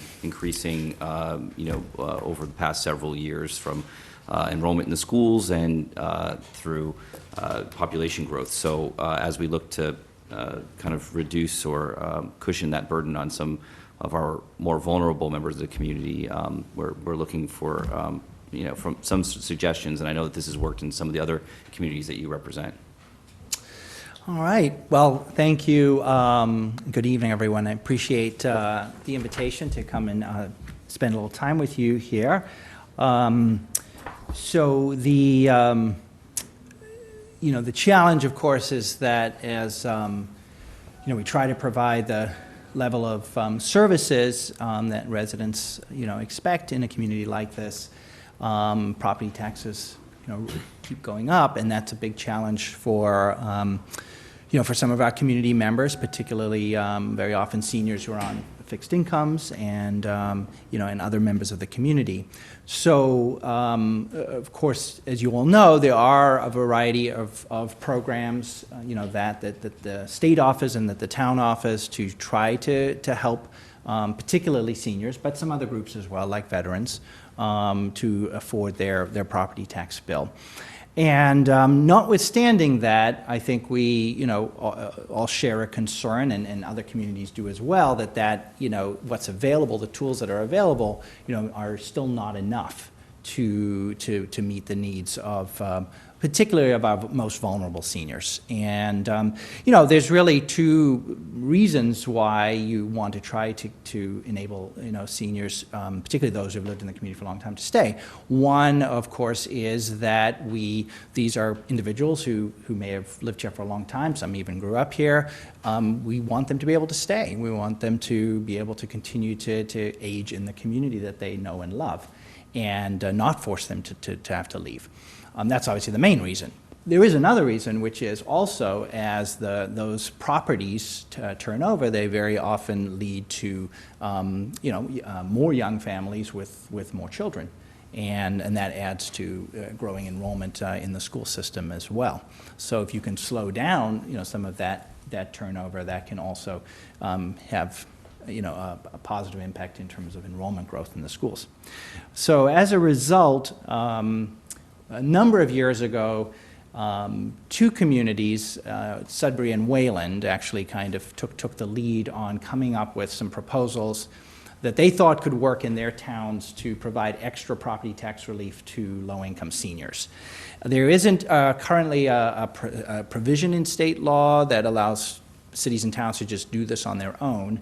So they had to do it as home rule petitions, and those did come before the legislature and were approved. I became more familiar with this option when the town of Reading, which I also represent, decided to go down this path back in 2016. So Reading took a close look at this and was in a similar situation to where Winchester is now in terms of having some fiscal challenges, and, needing to pass an override to keep up with the needs of the schools and municipal services, and they wanted to find a way to help offset some of that for particularly for their most vulnerable seniors. So the way that the Reading program works, and some of you may have seen it already, but it's Chapter 343 of the Acts of 2016. When it was enacted and signed into law by Governor Baker. But it's based off of the existing senior circuit breaker program, which as you know is a state benefit.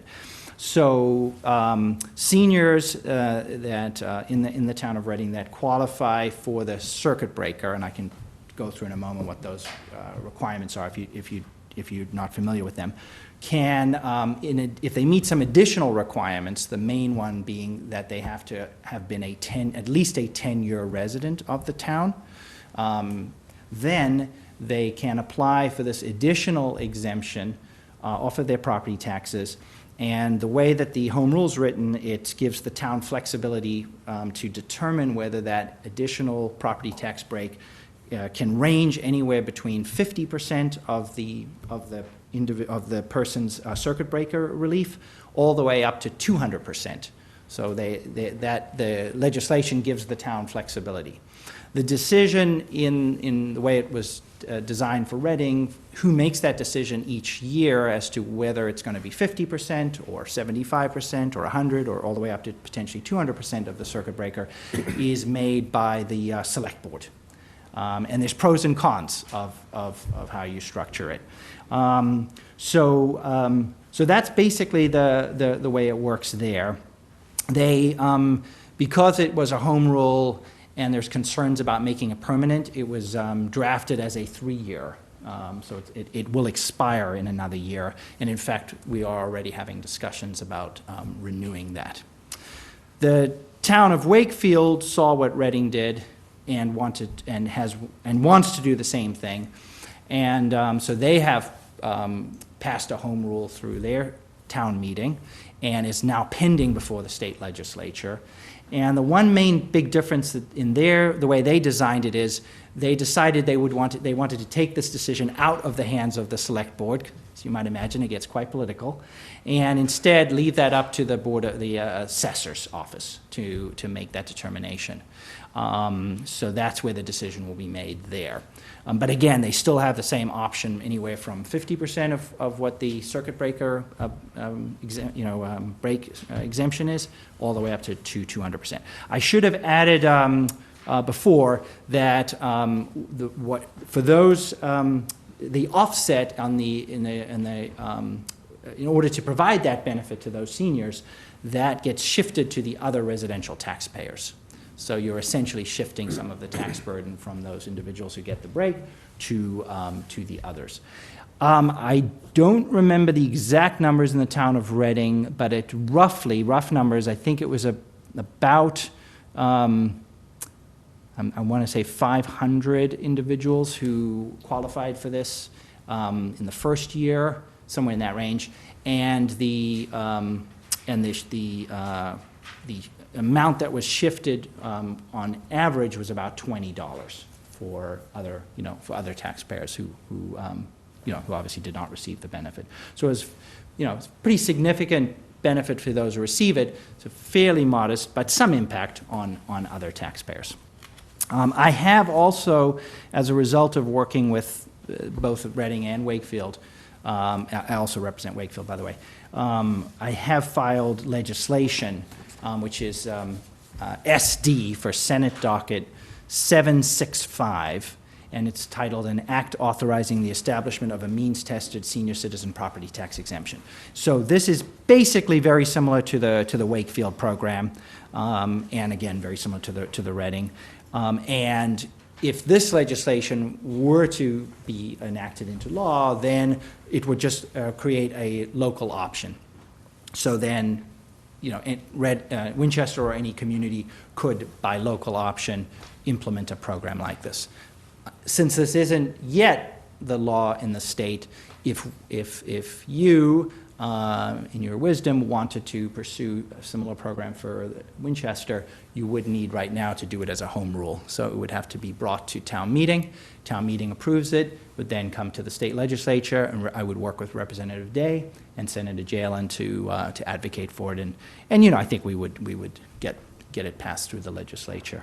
In Winchester, the number of seniors, these were the most recent numbers I could find for 2016, 279 Winchester residents did qualify for the state circuit breaker, and it's roughly around that number every year, between 250 and 300.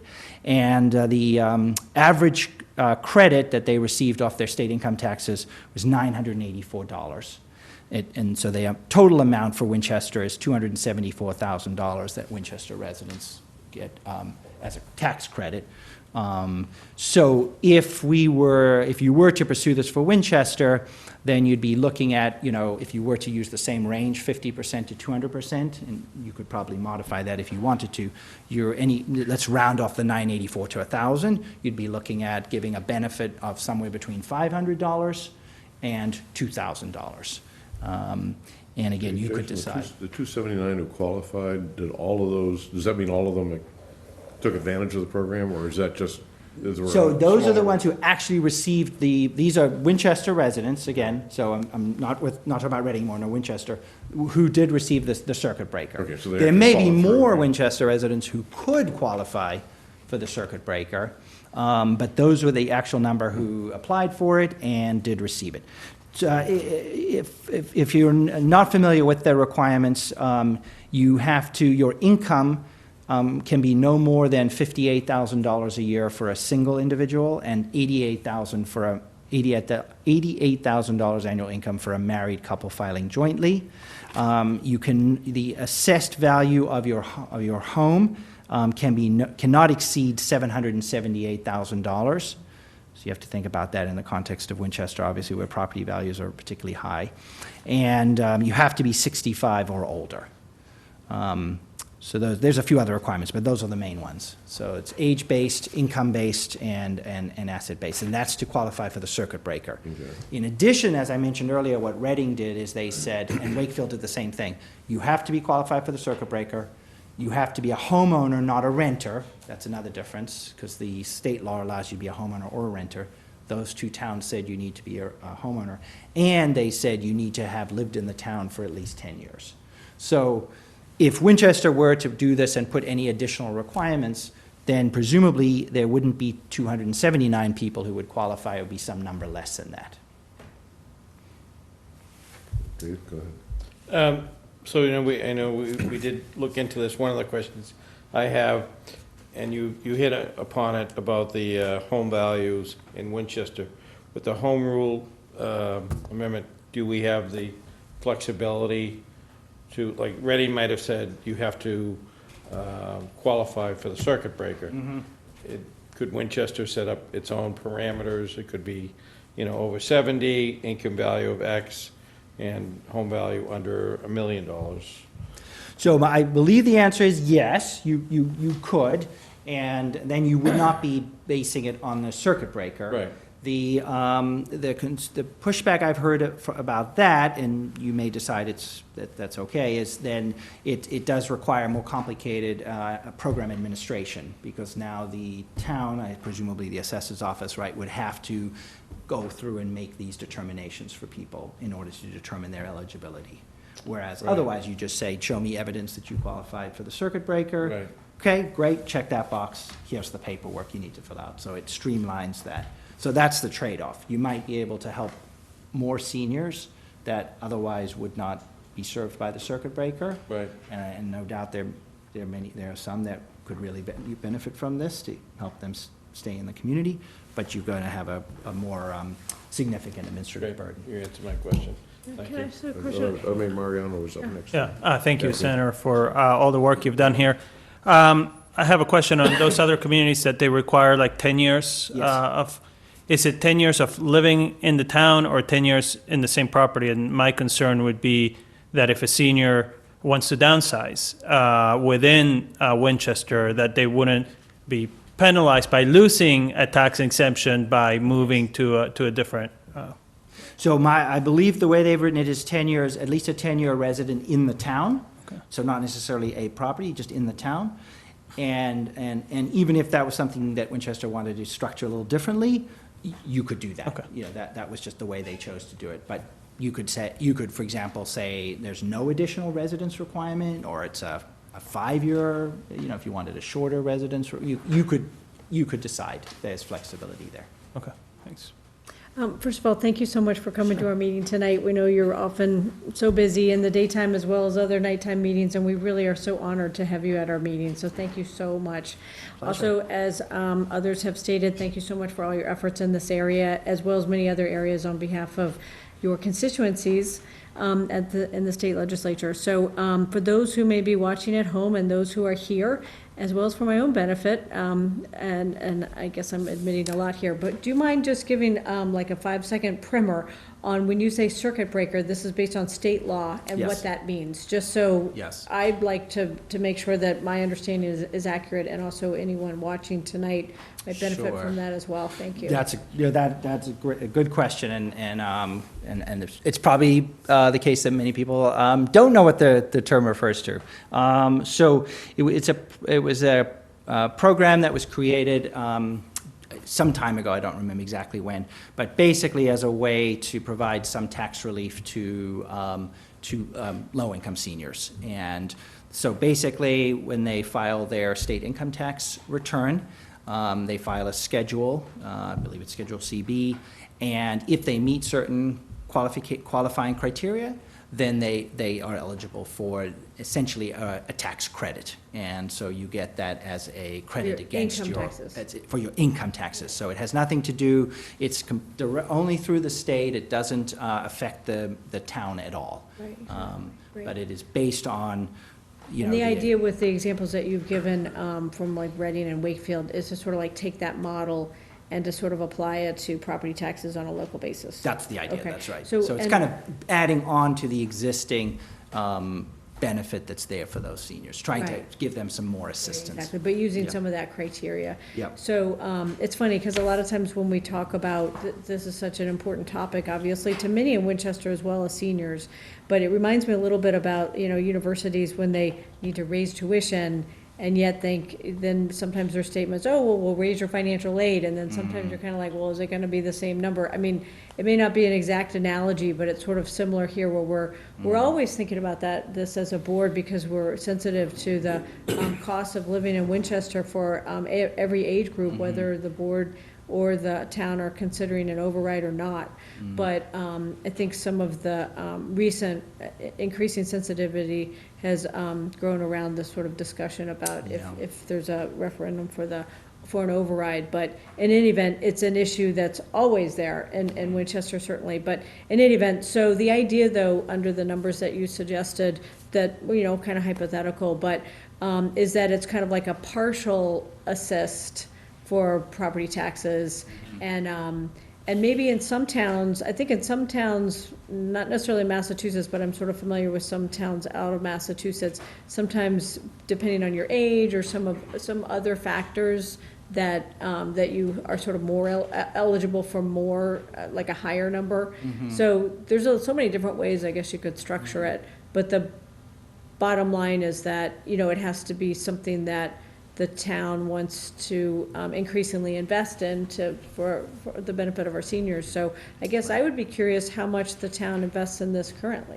So, and if we don't know that right now, maybe we could talk about that at the next meeting. I would be curious, and our listening audience probably would as well, based on the incredibly valuable information that our state senator has brought to us, if we kind of can sort of now go back to look at what our existing conditions are, so to speak, and then kind of see where this puts us, in addition to some of the demographics that exist here, so that we can sort of think about it more comprehensively and thoughtfully. But it's such an honor to have you here and give us all this information. I think Dave and Mike might have Dave and Mike may have information on that, because we pulled some of it together for the.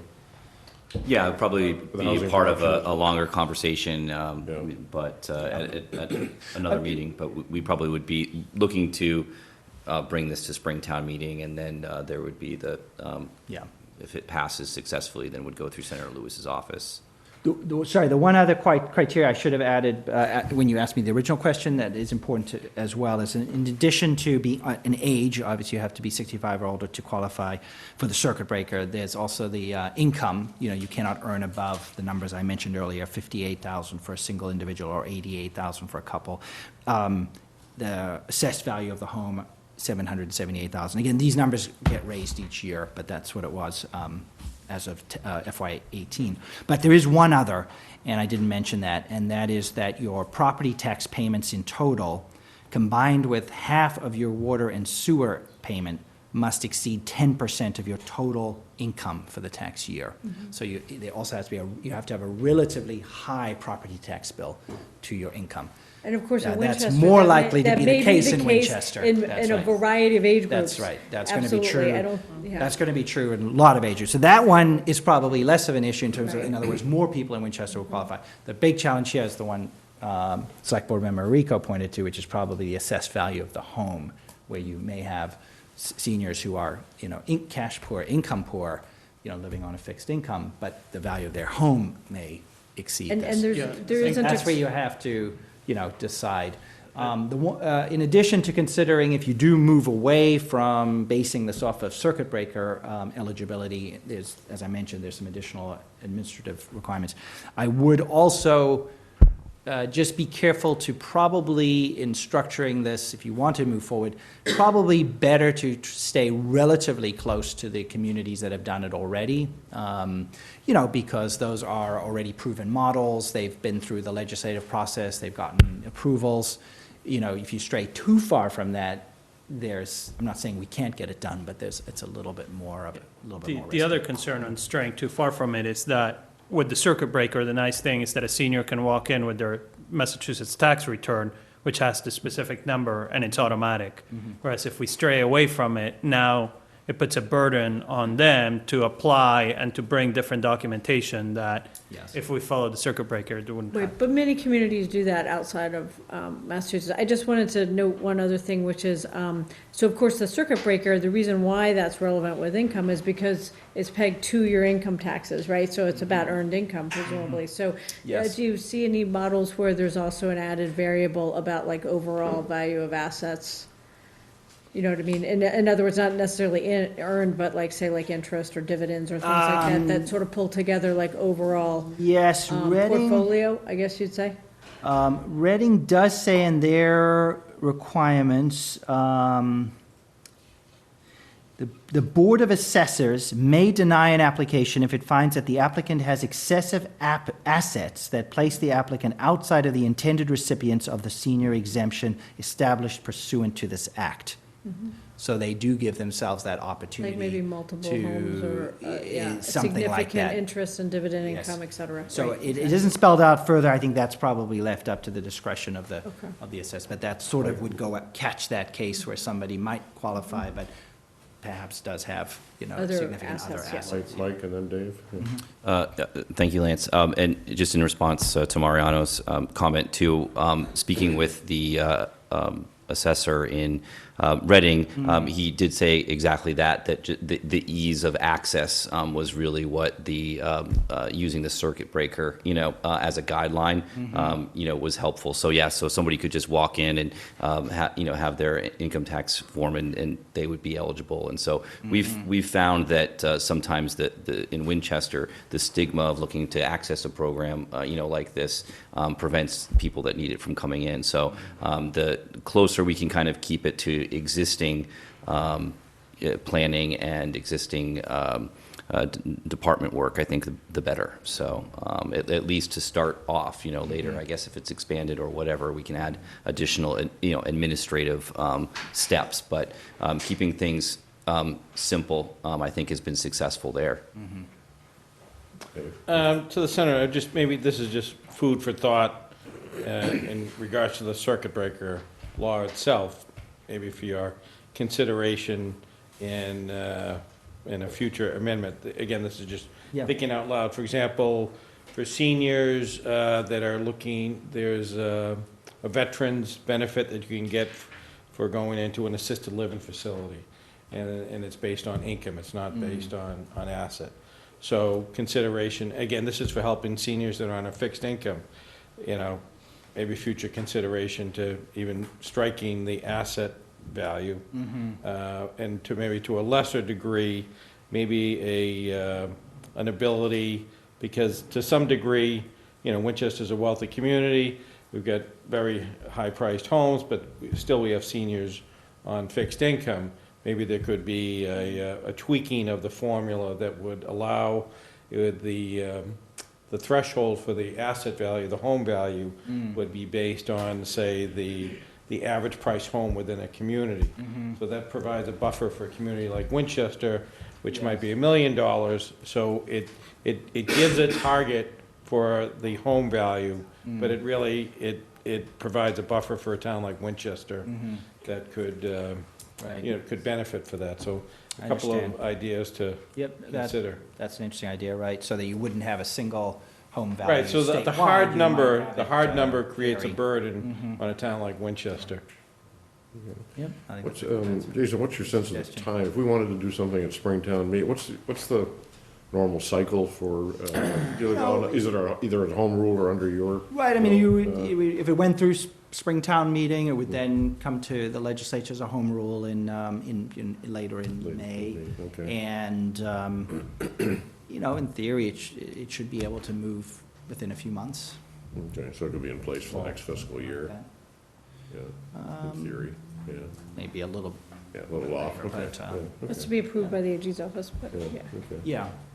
But, yeah, again, because there's precedent now, that helps us. I mean, when, I don't know if it was Wayland or Sudbury that went first, but that was hard. You know, this didn't exist, and so they had to really make their case. And, you know, the state legislature is always a little nervous about creating new precedents and things. And so I think, I wasn't involved at the time, but I think that took some time. But then once that was done, you know, then Reading came along and sort of refined the model further. And I think you've spoken with Victor Santaniello, who's the assessor for both. He actually is the assessor for Reading and Wakefield. And he's very knowledgeable on this. And he really did a lot of work kind of designing the Reading program, which was based on Sudbury and Wayland, but had some differences, and then tweaked it even further for Wakefield. So at that point, it's fairly well designed. And I'm actually fairly optimistic that we will get legislation through that will make this available to every community just by local option. So then you don't require a home rule, but we're just not quite there yet. Okay, good. And then you had volunteered when I Sure. spoke to you over the weekend to give us a little bit of Yeah, a background on where things are. I'll keep it brief, because Well, I think we're much concerned about money, so any. Yeah, so, so to give you a quick outlook for the, sort of the budget and where we are, you know, I just looked back at some of the Chapter 70 numbers, and Winchester has, you know, seen a pretty healthy increase over the last 4 years. So back in fiscal year 15, so 4 years ago, Winchester's Chapter 70, which is the main source of state aid that the community gets, which is for our schools, was 7.6 million. And then in the fiscal year we're in right now, fiscal year 19, it's 9 million. So we've seen a pretty healthy increase, and that's not true. I mean, we have increased funding in total for the Chapter 70 program. It's a high priority every year in the state legislature, but Winchester has seen larger increases, and not surprisingly, that's mostly due to the growing enrollment in the town. So that is a big factor in the formula. But it's a 19% increase over those 4 years. The governor, as you may have already seen, just came out with his budget proposal for fiscal year 20, which starts July 1st, and his Chapter 70 number for Winchester would grow at another $300,000 to $9.3 million, so just shy of a 3% increase. And he's also proposing, once again, to grow the what's called unrestricted local aid, which is just another pot of money that the state provides to cities and towns, which is not tied to schools. It's for whatever the community wants to use it for. And he's proposing a 2.7% increase in that account, which is basically tied to the expected total aggregate increase in the state budget. So he's for the last several years now, he's linked it to the growth of the state budget, and the legislature has gone along with that. So pretty likely that will be the number for unrestricted aid. The number for Chapter 70 is subject to a number of uncertainties. The first is that we are right in the midst of working on reforming the school funding formula, and many of you are familiar with this. We've talked about it before, but this has been a years-long process to basically update the state's school funding formula, which is known as Chapter 70. And the formula is out of date and doesn't adequately reflect what the needs of our schools are, things like special education, things like healthcare costs, and educating English language learners and other challenges. So we have made a lot of progress on that. Both the House, the Senate, and the governor are all in agreement that this does need to happen, which is a big deal because we haven't all been on the same page. And now it's a matter of working out the details as to exactly how the formula will be updated. But I'm optimistic, there's no guarantee, but I'm optimistic that this will get done in the next 6 months. So it's basically going alongside in parallel with the state budget process. The reason it's very important is because, first of all, it's going to impact the school funding numbers for fiscal year 20. And even more significantly, it has the potential to have a big impact on school funding in the years to come, going forward. And it will lead to increases in Chapter 70, over and above what the town would have otherwise received. But the exact amount and how that will play out is dependent on the decisions that are made in the coming months as to exactly what changes will be made to the funding formula. And as you can imagine, you have 351 cities and towns, and when you change the formula, it impacts every community a little bit differently, depending on where they are and what their poverty rate is, and a lot of other factors like that. So that's all going to get hopefully worked out. No guarantee, but hopefully. So that will have some bearing on on the number for Winchester. And hopefully what it means is that the Chapter 70 number, if anything, will go up for Winchester. The state Senate is on record with basically the most aggressive plan to update the formula, and would go quite a bit further than what the governor has proposed and what the House of Representatives has done last session. So depending on where we end up, there's the potential to do better. So that's on the positive side of the ledger, I guess, in terms of what Winchester can expect. The other side of the ledger, which is a little bit not as positive, is we have seen some softening of state revenues the last month or so, and it is concerning. We had been actually doing very well for about a year or so. We were exceeding budget forecasts. The state was able to put some more money away in our rainy day fund, which is a good thing.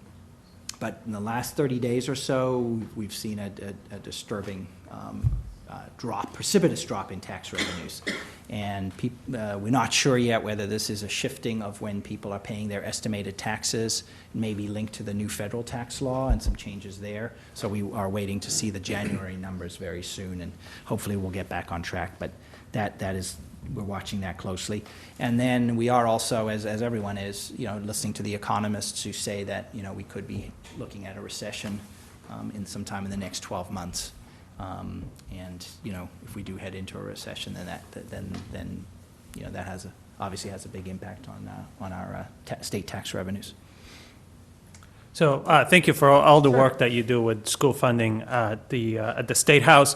And also, as a town meeting member from Precinct 3, a couple of years ago, you voted to do a one-time payment to have our kindergarten go to full day, 5 days a week. And I know it was a one-time payment, and we promised town meeting that Chapter 70 money would follow, and that would exceed what we paid, and it's good to see that it did, right? And a lot of that 15% increase is due to the enrollment increase of the full-day kindergarten. So thank you for bringing that up. Yeah. Thank you. Mike? Has there been any movement in the special education circuit breaker, or any further conversation on that for FY20? Yeah, the governor's budget is strong for the circuit breaker. It's I don't remember the number off the top of my head, but it's close to fully funded. Okay. And this current fiscal year, the legislature, we actually added more money to it several months ago, through a supplemental budget to actually increase the account. So that is certainly tends to be another high priority for the legislature, to try to do as much as we can in that account as well. That's great, thank you. Okay. Yeah. So we're going to go on to talk about our budgets. If you'd like to spend all night, either as a senator, as a taxpayer, or as a precinct town member, you're certainly welcome. I wish you all the best. I know how challenging it is. Budgets are hard within our own family budgets. They're hard in the town, and they're hard at the state. And we won't even bring up the federal government, because that is such a disaster. We won't even try to tackle that. Thank you so much for coming. Well, Jason, Thank you. Thank you very much. My It's pleasure. excellent. Thank you all for Really your appreciate the service time. to the town. Good. Thank you again. Okay. Before we launch into the budget, do we want to take a 2-minute break? Sure. Okay, so we'll take a 2-minute recess just to stretch our legs and come back in just a few minutes. So.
Topic is to take up the 2020 budget in preparation for our special town meeting.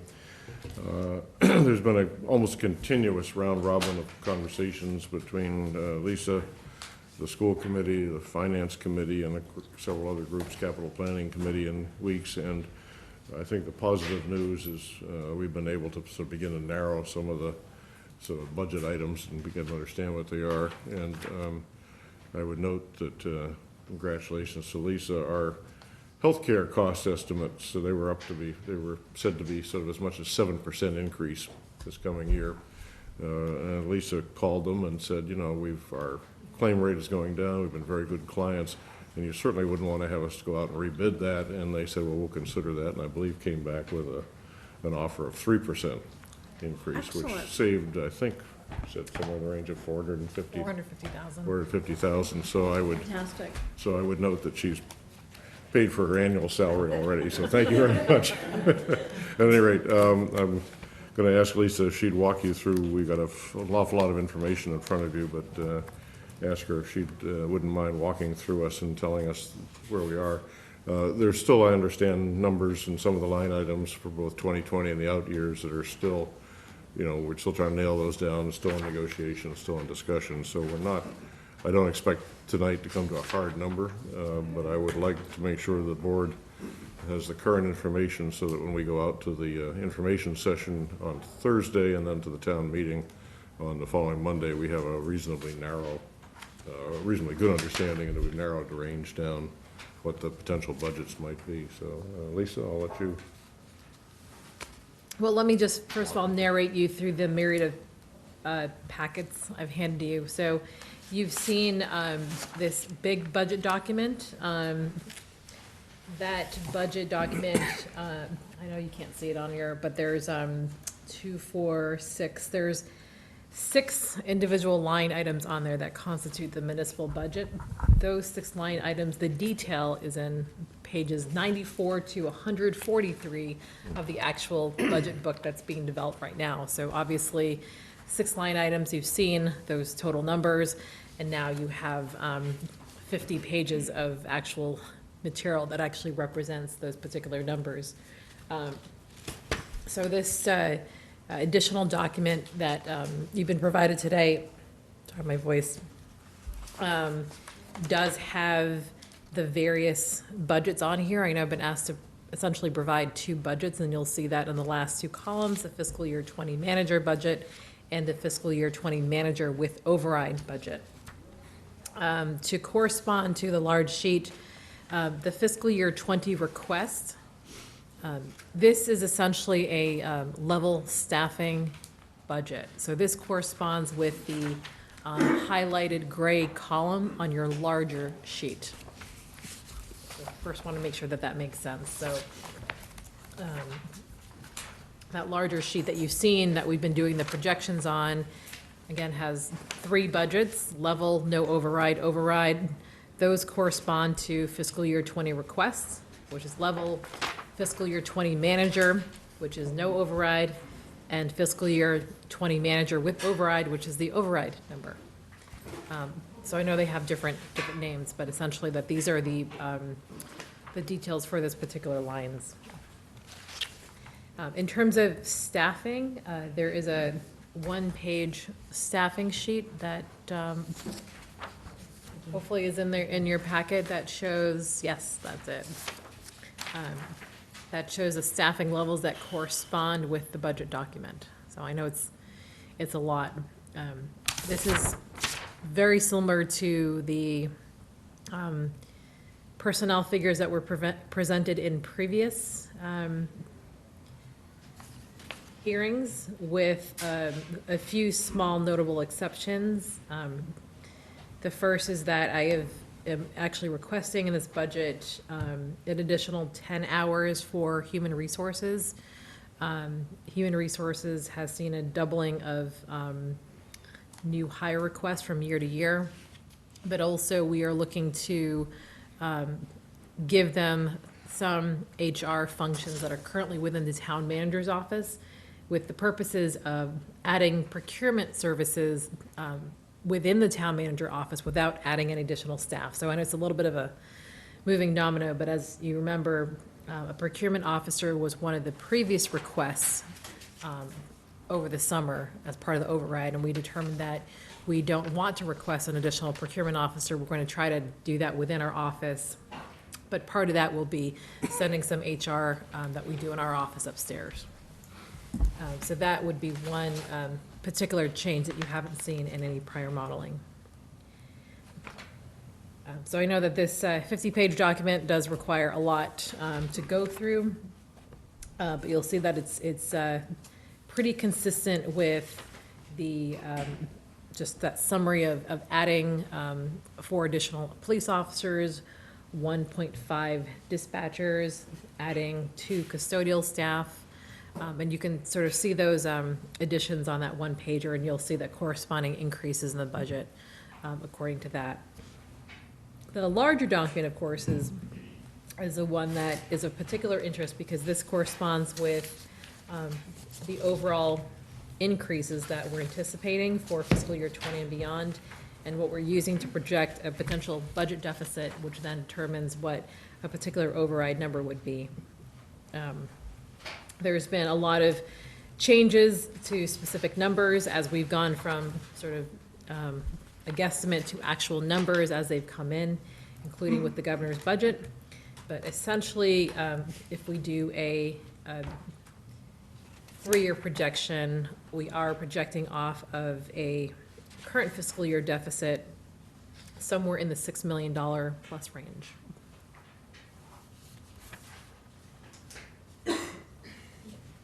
Does that include the 2 for the capital? So this is not capital, this is just operating. Okay, so.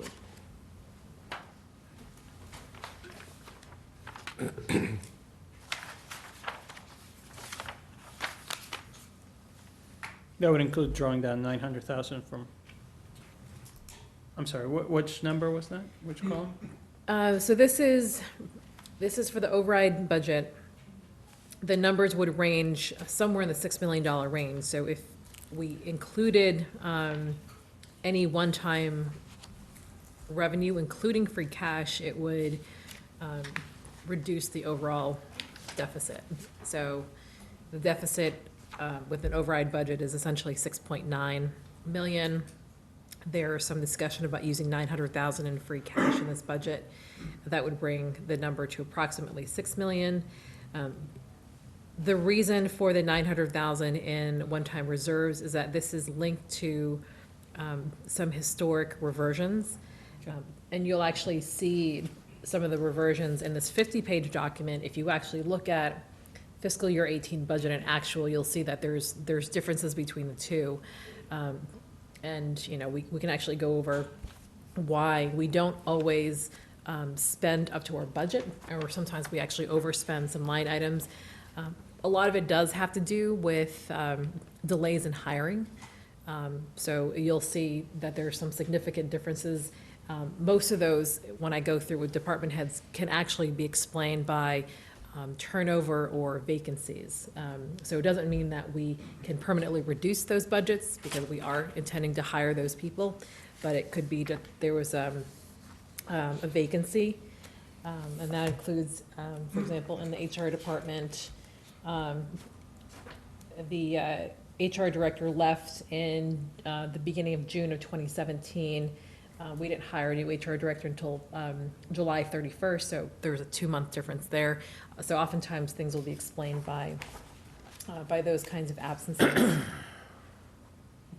Same thing with the engineering department. We had an assistant engineer who left in June, and we didn't hire somebody until September, so there's a 3-month gap there. So those kinds of reversions are one time, they're not structural, and those sort of add to the various ways why we then end up with free cash numbers that we can then kind of predict for the following year.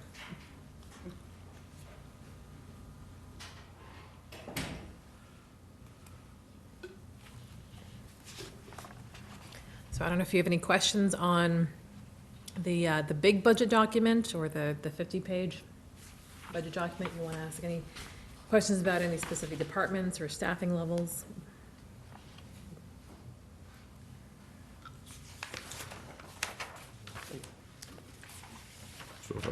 So if I'm reading this correctly, a no-action level funding budget for next year would go, the revenues are going up about 1%, but the expenditures are going up almost, well, 2.9, almost 3%, which leaves us with a deficit of about 2.3. And what that, in the austerity budget, then deals with that by making cuts.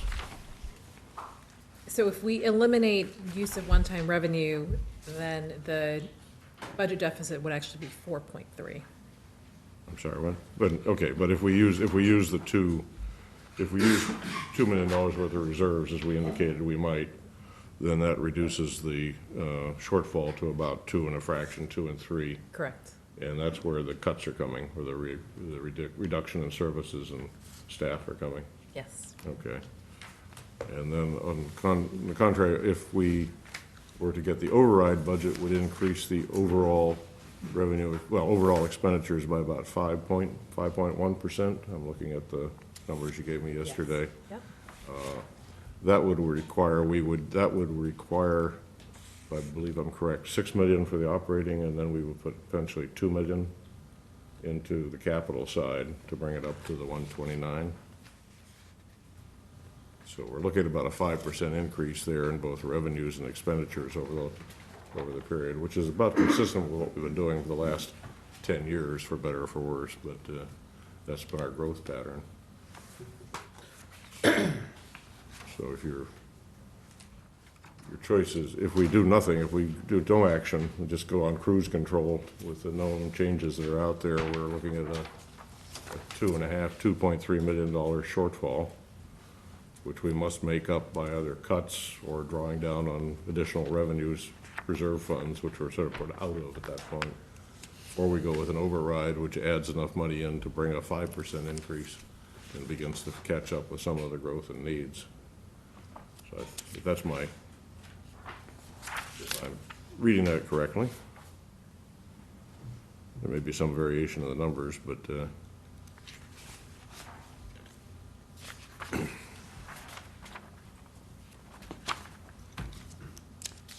And we've been using these reserves in the past few years to balance the budget, so it's you know, but it gets to the point where using reserves is going to catch up with us, where they're going to be gone at a certain point, certainly very quickly below what our policy would be, so. yeah, I think if we took the 2 million out of reserves that we talked about earlier in one of our earlier meetings, we would be down to about the 6% level. So I think we're down to right at the safety level. And the problem would be there again the following year. The problem would be there's nothing to take out the following year. So it's you have a $2 million deficit and you take out, and there's nothing more to scavenge to pay for it. So, and that's the reason why you're sort of running short here. So, questions, comments, things like that, Dave? I've got a few. I've talked about this before, but as it relates to the fire department, probably since the early 1980s, there were always 45 combination of firefighters, lieutenants, and captains. And then FY18, it went to 47. And I'll let it be known that the fire department did come to that time, the selectmen, to seek 2 additional firefighters, and we had several times said no, and then for whatever reasons, they went to the FinCom and got two additional firemen, which I don't think is the appropriate process. And now that I see now for FY20, we've got 49 combination of firefighters, lieutenants, and captains. So my position is, my thoughts are that for 30 or 40 years, we had 45 men. It went to 47, not going through the proper channels. And now I see it going to 49. So I brought this up before, but I would like it to be looked into, to the necessity of going over and above something that we didn't have for a good 30 or 40 years. So that's on the fire department.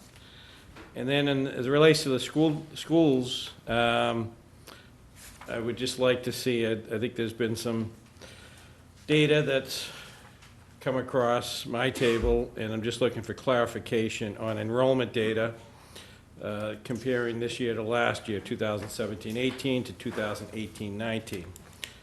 Just to like to get clarification that what I'm hearing is that enrollment went down in K through 5 in the middle school. And I'd like to know what the exact numbers are. You know, for many public meetings and newspapers and hearings, we've heard tremendous growth in enrollment, and I'd like to find out what the data is. If those numbers did come down, I think that's an important fact for the public to know. And I would also, just lastly on the schools, you know, if the override does go through, it's a significant amount of money. How many teachers would be hired? I'd like to know if we can get that answer. You want to take up Lisa, do you want to discuss fire staffing at this point, or do you want to? You can. I mean, it's certainly much more, I think, nuanced than I can probably get into right now, but what I'm looking at, historic levels of 44, there are some years in which overtime levels are excessive and some where they are not. I don't know if there's a direct correlation between the staffing level and overtime. It does make sense on one level. However, there are other nuances that go into it. So for example, it could depend on where the overtime is. If the overtime is happening on a particular shift because there are an excessive number of injuries or vacancies in that particular shift, then there's some discussion about whether you can then shift people from, you know, another engine over to that engine. And I think there's some discussion about whether that can be done short-term or long-term. It's, I think, not as easy because everyone has a particular schedule. So if you start, you know, saying that somebody has to come in Tuesday instead of Wednesday, and then, you know, it changes from week to week, it's, I think, a lot more difficult to operate just because their schedules are more set. So I haven't had the time to kind of really dive into the overtime figures. I have the overtime figures, but I haven't dived into it to figure out exactly what is causing them from year to year and what the particular causes, they're short-term, long-term, or so on. So it's kind of hard to make that direct correlation. For me to certainly say that, you know, more people will definitively decrease overtime and would be the answer.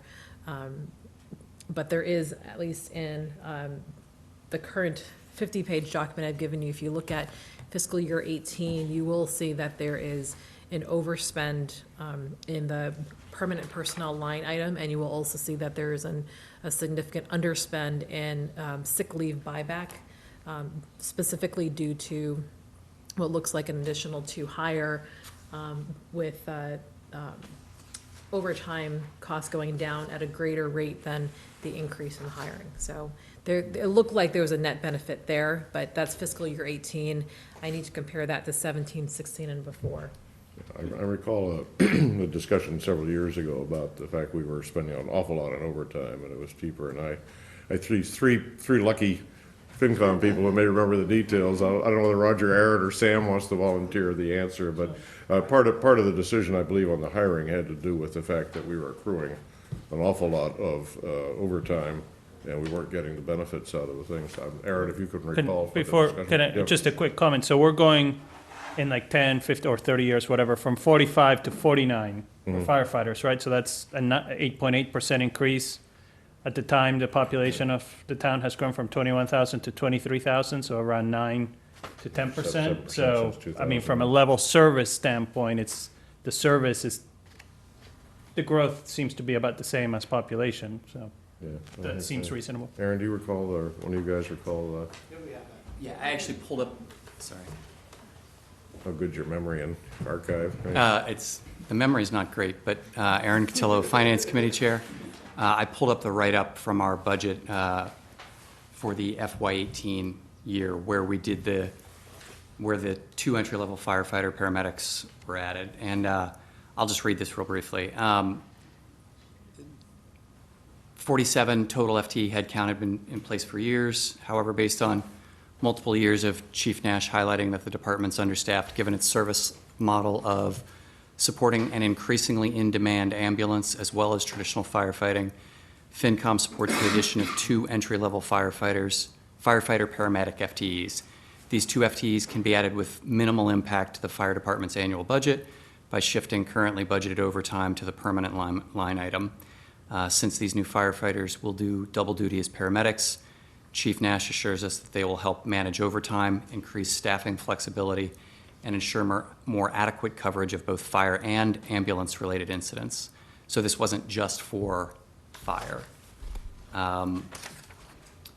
And Lisa can speak to the actual impact from an overtime perspective, but that's how this was highlighted. I would also add that being involved with the fire department's budget over multiple years, and I had to look this up because I remembered some of it, but part of what's always highlighted as well is that we are underneath a voluntary staffing requirement, but that isn't necessarily perfectly aligned with Winchester, that the 2 additional that were added for FY18, and then with 2 more, that would be right-sized for Winchester, is the term that the chief used. So that would make sense for the 2 that were added for FY18 and the 2 that have been requested currently through the grant, but then to keep beyond. And is that based on national standards? That is the chief's assessment of right-sizing the national standard to Winchester and our model. So that's how it's been described. And then the last thing I would highlight is that not included in this, but also included when we've talked to the chief over the past few years, it's highlighted that change in building code and building materials and faster, I don't know what the proper term is, I forget. Detection. Yes, is part of this as well, so. Good. That last statement, so what is the insinuation about building materials? That with, if I'm maybe misremembering, but Right. with things like That's Roger Clemens said it. foam, I promise I'm not on the juice. With things like spray foam insulation, highly flammable, burns more quickly.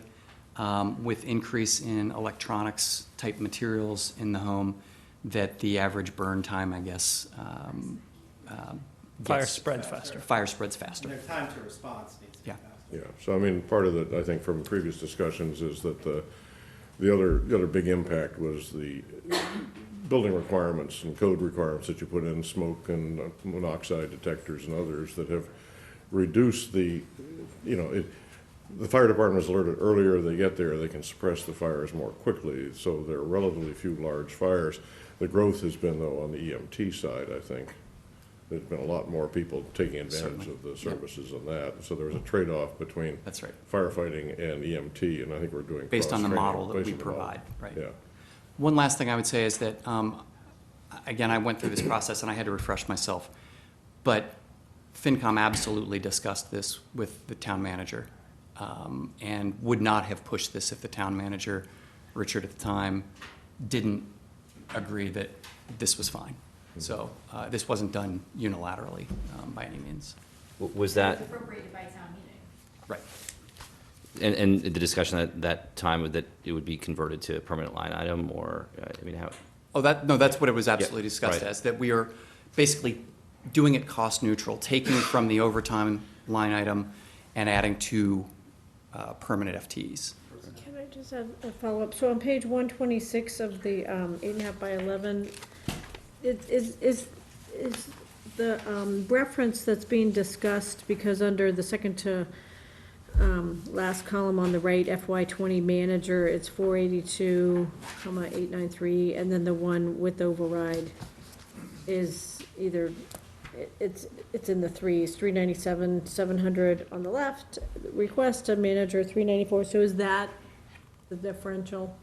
That's the overtime amount that's different? In other words, that the overtime would be higher without the override? I'm sorry, I'm not sure I'm clear on the question.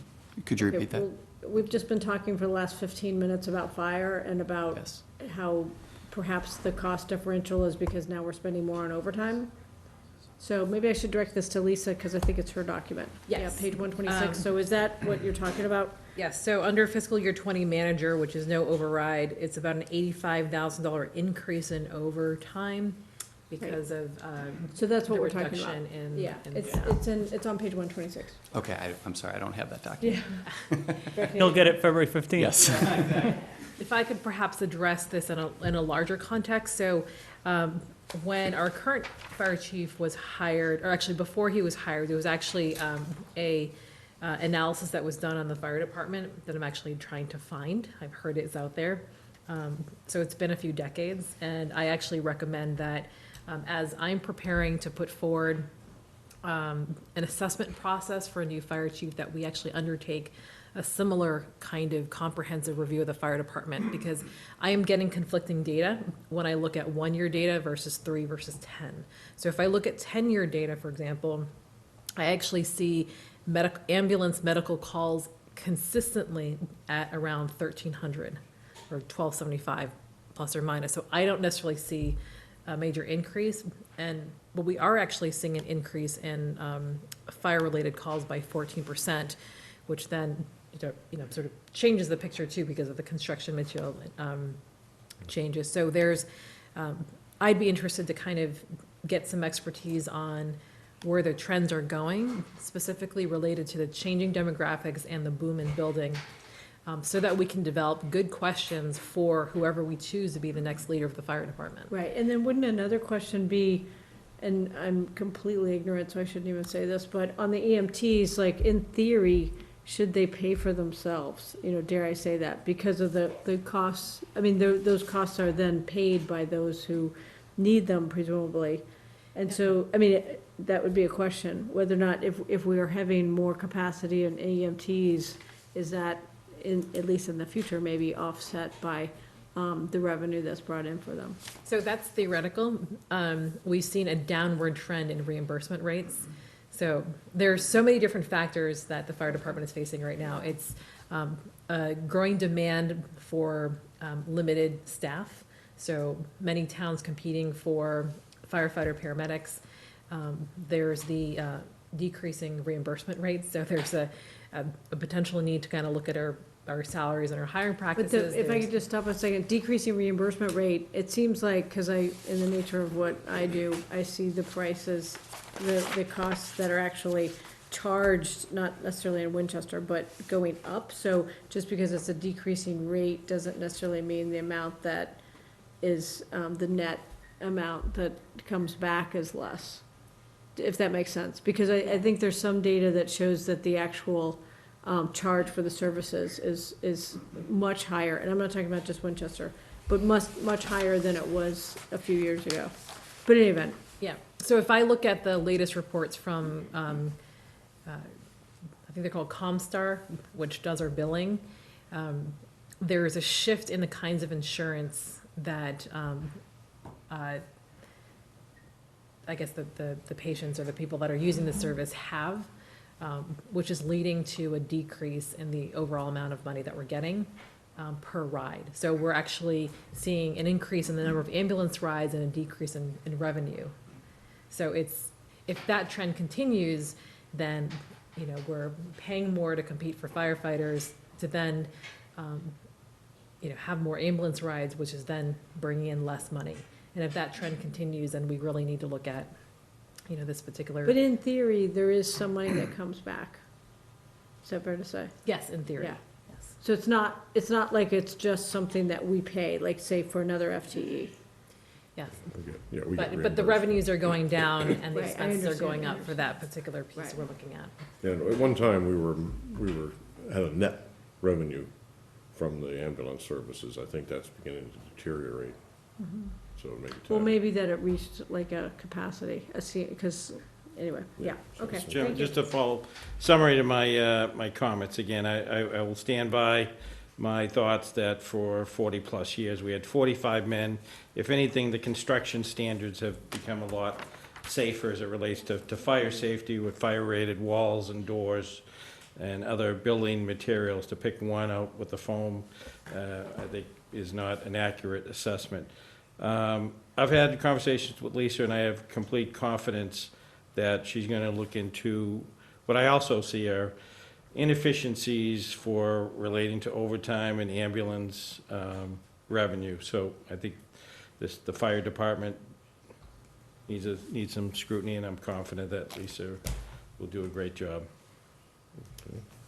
So I think the short of that is we leave the numbers as they are, but take a closer look at the balance between the fire department's capacity and the town's needs, and do that reasonably soon, I think, is your intention? Yes. Okay, good. And part of the task before us is to decide, we're raising the levy limit, and, when we get to that point. So it's, this is if not- there's still, questions about, how much we're spending each year, that could be something that we deal with over a period of time, that we delay, not necessarily just remove completely.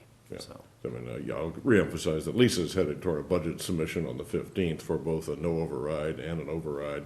And we have to, in our deadline on the 15th is to basically figure out over the longer period of 3 to 4 more years, how much of an override levy increase, how much do we need to increase the ceiling overall. The detailed decisions each year are going to be made by the town manager, the FinCom, and then eventually town meeting, so we'll have a chance to go into those. Okay, Dave, the other question dealt with the school enrollment projections and. Well, not projections, just last year to this year, actual numbers and breakdown between Okay, well, let's- K-5, middle, and high school. Yeah, so let's wrap that into 2 questions. So what's happening currently, but I guess the really critical question for our budgeting and override decision is what's happening over the next 4 or 5 years. So I'm looking to any number of the school committee members who'd like to volunteer to, at least one would like to volunteer to run the numbers. Since you have 3 for us. chairs, I'm gonna ask if. You can, if you need company, you're welcome, The FinCom will back you up. We can even pull up more chairs if you're desperate for.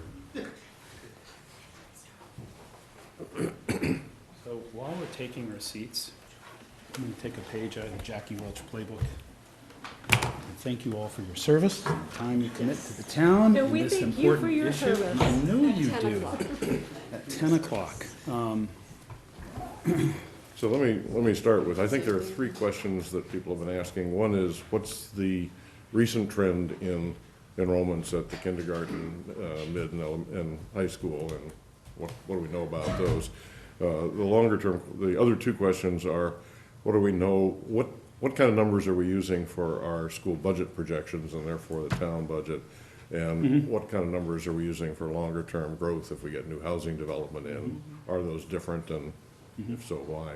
So maybe if I can take those in reverse order, so that to your last question, when we talk about development, we think immediately of the master plan. So I've been fond lately of saying to people that the gestation period of a school building is different than an operating budget. It takes about 5 or 6 months to develop an operating budget for the next fiscal year. It can take 4 or 5 years to find what the space needs are for a building, to design it, to find the funding, and to build it, and to fill it with kids and staff. And so the master plan is is really a big picture, right? The master plan made some projections towards year 5, which is FY '22, and then year 10, 5 years further out, so that we could use that as a tool to begin to plan what sort of infrastructure we need. Do we want to partner with the MSBA or not on major projects? I want to be very clear that the superintendent doesn't use the master plan for her operating budget calculations. She's not using the master plan year 5 or year 10 projections for her FY '20 budget proposal that the school committee has voted.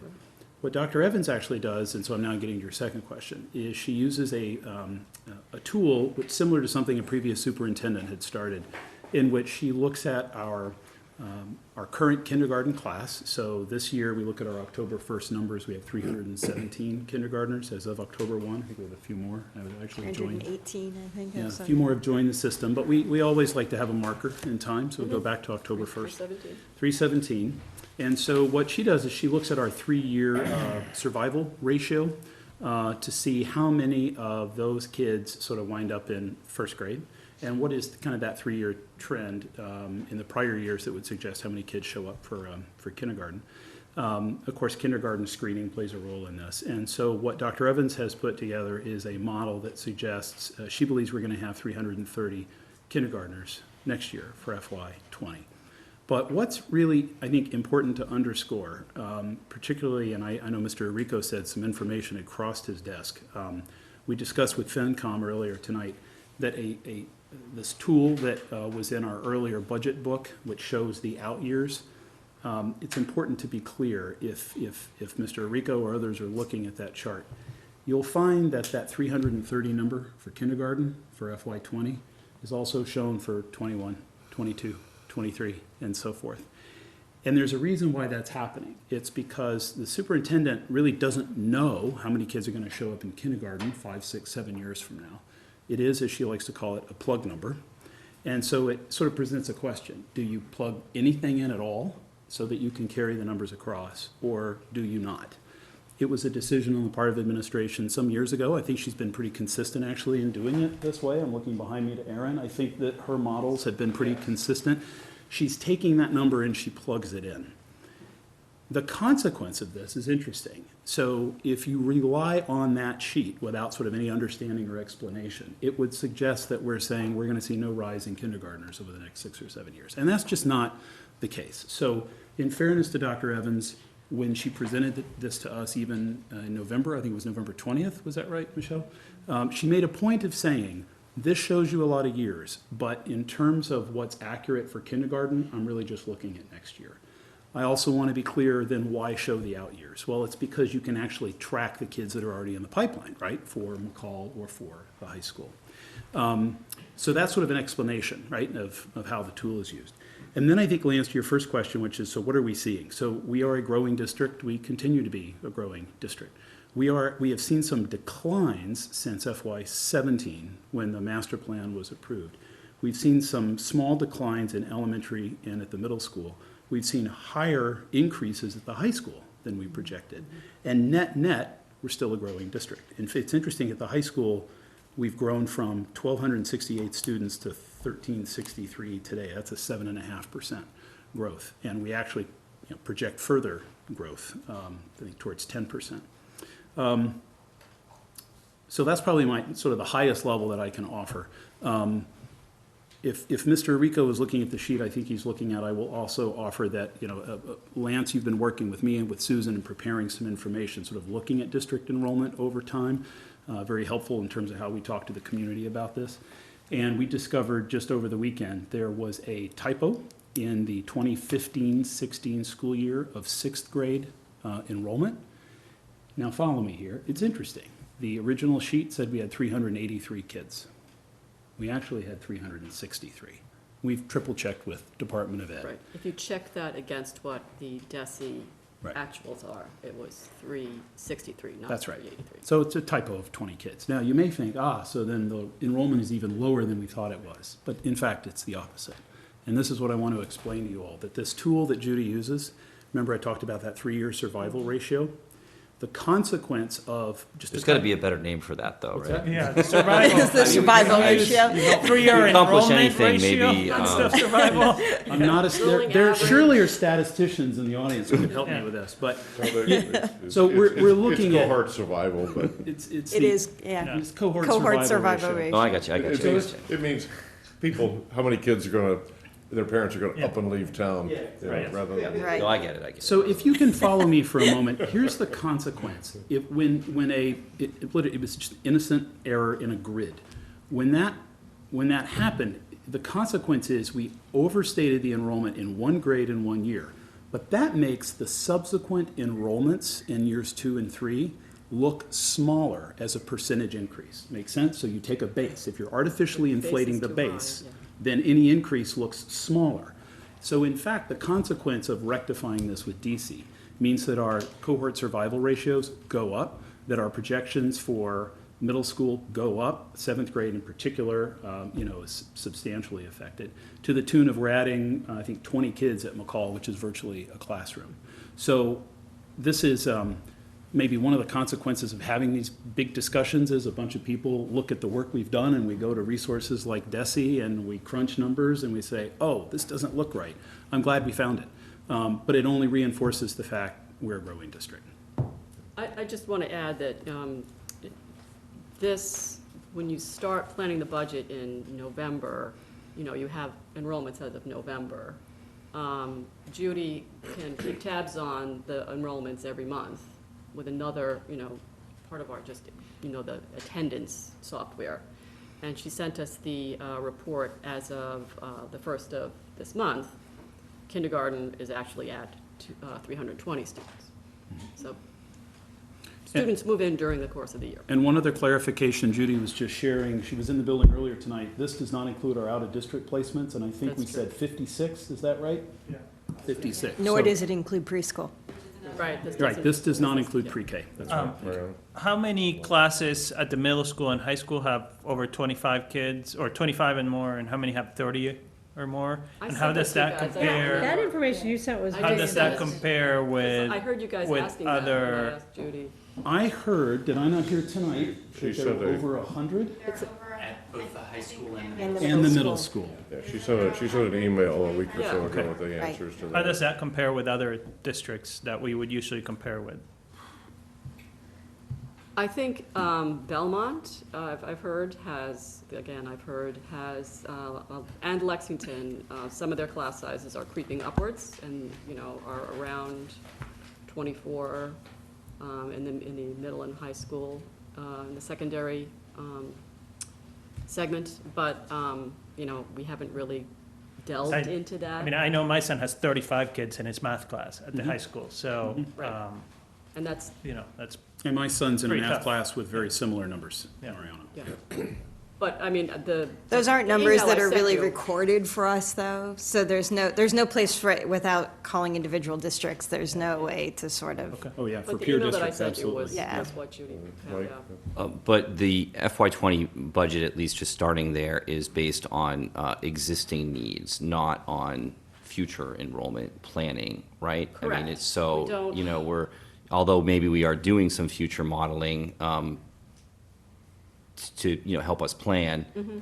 what the school budget is looking for is to fund what we currently need. So, Correct. and some of that is those class sizes exceed what the school committee sees as targets. Right. So, Right. so I know that there are 100, I don't know what portion of those, I mean, if, 80 of them are, phys ed classes, that's one thing. If, 80 of them are math classes, Right. then that's an issue. Or younger age. So, Or younger age, which would also yeah. be critical. Yeah, so certainly I think that the targets seem, a little bit easier at the elementary level. I don't know. Well, but- we're looking for potentially one at the elementary level because we're just simply running out of classroom space. Right. Even if we add a teacher, we don't have a place for that class to go in our buildings. Been there, done that, that's right. I think we're looking to add 8 to 10 FTEs total, in the override scenario. The thinking is, in the secondary level, in the middle and high schools, if you have a class of, if you have a study hall of like 40 kids in the auditorium at McCall, it would be better if you had elective courses like performing arts or a technology course, and you could put those students into that elective, divide them up into 2 sections and put them in that elective course, and utilize more of the classrooms that we have in the middle school and the high school. And then that would also allow us to, grow with more class sections as we add students. So the 8 to 10 think that's what it FTEs says. that are estimated, how many are in McCall as opposed to the high school? Do you know off the top of your head? I can share that with you. So at McCall, with respect to enrollment, there's a PE teacher, that's a .6 FTE. She spoke tonight actually about, we have over 35 kids in gym class, I think. Right. And That has often a 2 higher classes in the gym. Yes, at and the 2 same classes time. there. I'm just looking behind me because these questions just came up downstairs, and they were great questions. I wanted to be I sure. think we're talking about one person who would be divided between the middle and the high school to do performing arts. Correct. To add that. And you've heard about the world language And world language. expansion, which is to do 2 things. It's to provide world language starting in 6th grade instead of 7, and also to expand the offerings. It's not frankly a major cost component to expanding the offering itself. The issue is offering it to 6th graders. So we dealt with this probably a few years ago. We had more and more kids who wanted to take foreign language, and so the issue was, well, do you offer .2 FTE in French or Spanish or Italian? You need to do it. So if we had done it in Mandarin, it still would have been the same cost. The point is, We didn't have critical mass for Mandarin at that time. So will that be required for sixth grade? That's my understanding, yes. I mean, that is pretty consistent with, we've been looking at other districts. on Right, and top when of you it. talk about peer districts, almost all of our peer districts offer foreign language beginning at the first year of middle school. So if the middle school starts at seventh grade, it might start at seventh grade, but if any district where it begins at sixth grade, world languages begin at sixth grade, either as a consistent offering or sort of as an exploratory class, but they all begin at sixth grade. So the FTEs, would part of the 8 to 10 be for, how many would be for the sixth grade language? For sixth grade language, so it's Three. 3.0. So of the 8 to 10, 3 is for McCall language, and .6 is for McCall PE, and We have is. .6 for a tech ed at McCall as well.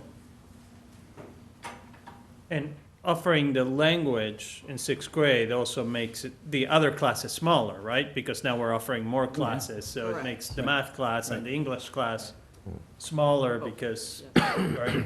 It actually, so it drives, I'm glad you asked this question. It drives kind of a change in the way scheduling works at McCall for sixth grade. For many, many years, they've had a block called study skills, which is not, not a study, you remember this, right? It's not really a study hall. It's not totally unstructured, but the idea is on a regular cycle, the kids wind up with one of their teachers, but it is somewhat unstructured time. It's fair to say not all students get the kind of value out of that we would hope. So this is It's already how in it the actually, block. it's how it happens. Right. We're making a better use of that block. It's already in there, yeah. That's right, yes, Right. the block is there. Isn't there some value in having some unstructured time, though, for the kids throughout the day? I mean, is that, you know, do they need to be completely structured from the minute they walk in until, I mean, you know, if there's a study opportunity, I mean, you know, I know we've been talking a lot about pressure on the kids, and, you know, Right. we've been I adding, think they you still know. have a This study. doesn't get rid of study halls. Yeah. Yeah, It's right. just the study. But, Yep. but back to the division between McCall and the high school. So I think my math is probably wrong, but I have 4.2 at McCall. Is that right, or is it more? So McCall is, we've got a half, well, Susan mentioned, we're sharing some staff here. So there's a half FTE assigned to McCall for drama and performing arts. We have a PE teacher, .6, we have another .6 for tech ed, and we have the world language 3.0. So it's like 4.7? Yeah, okay, for McCall, and then the balance, the high school.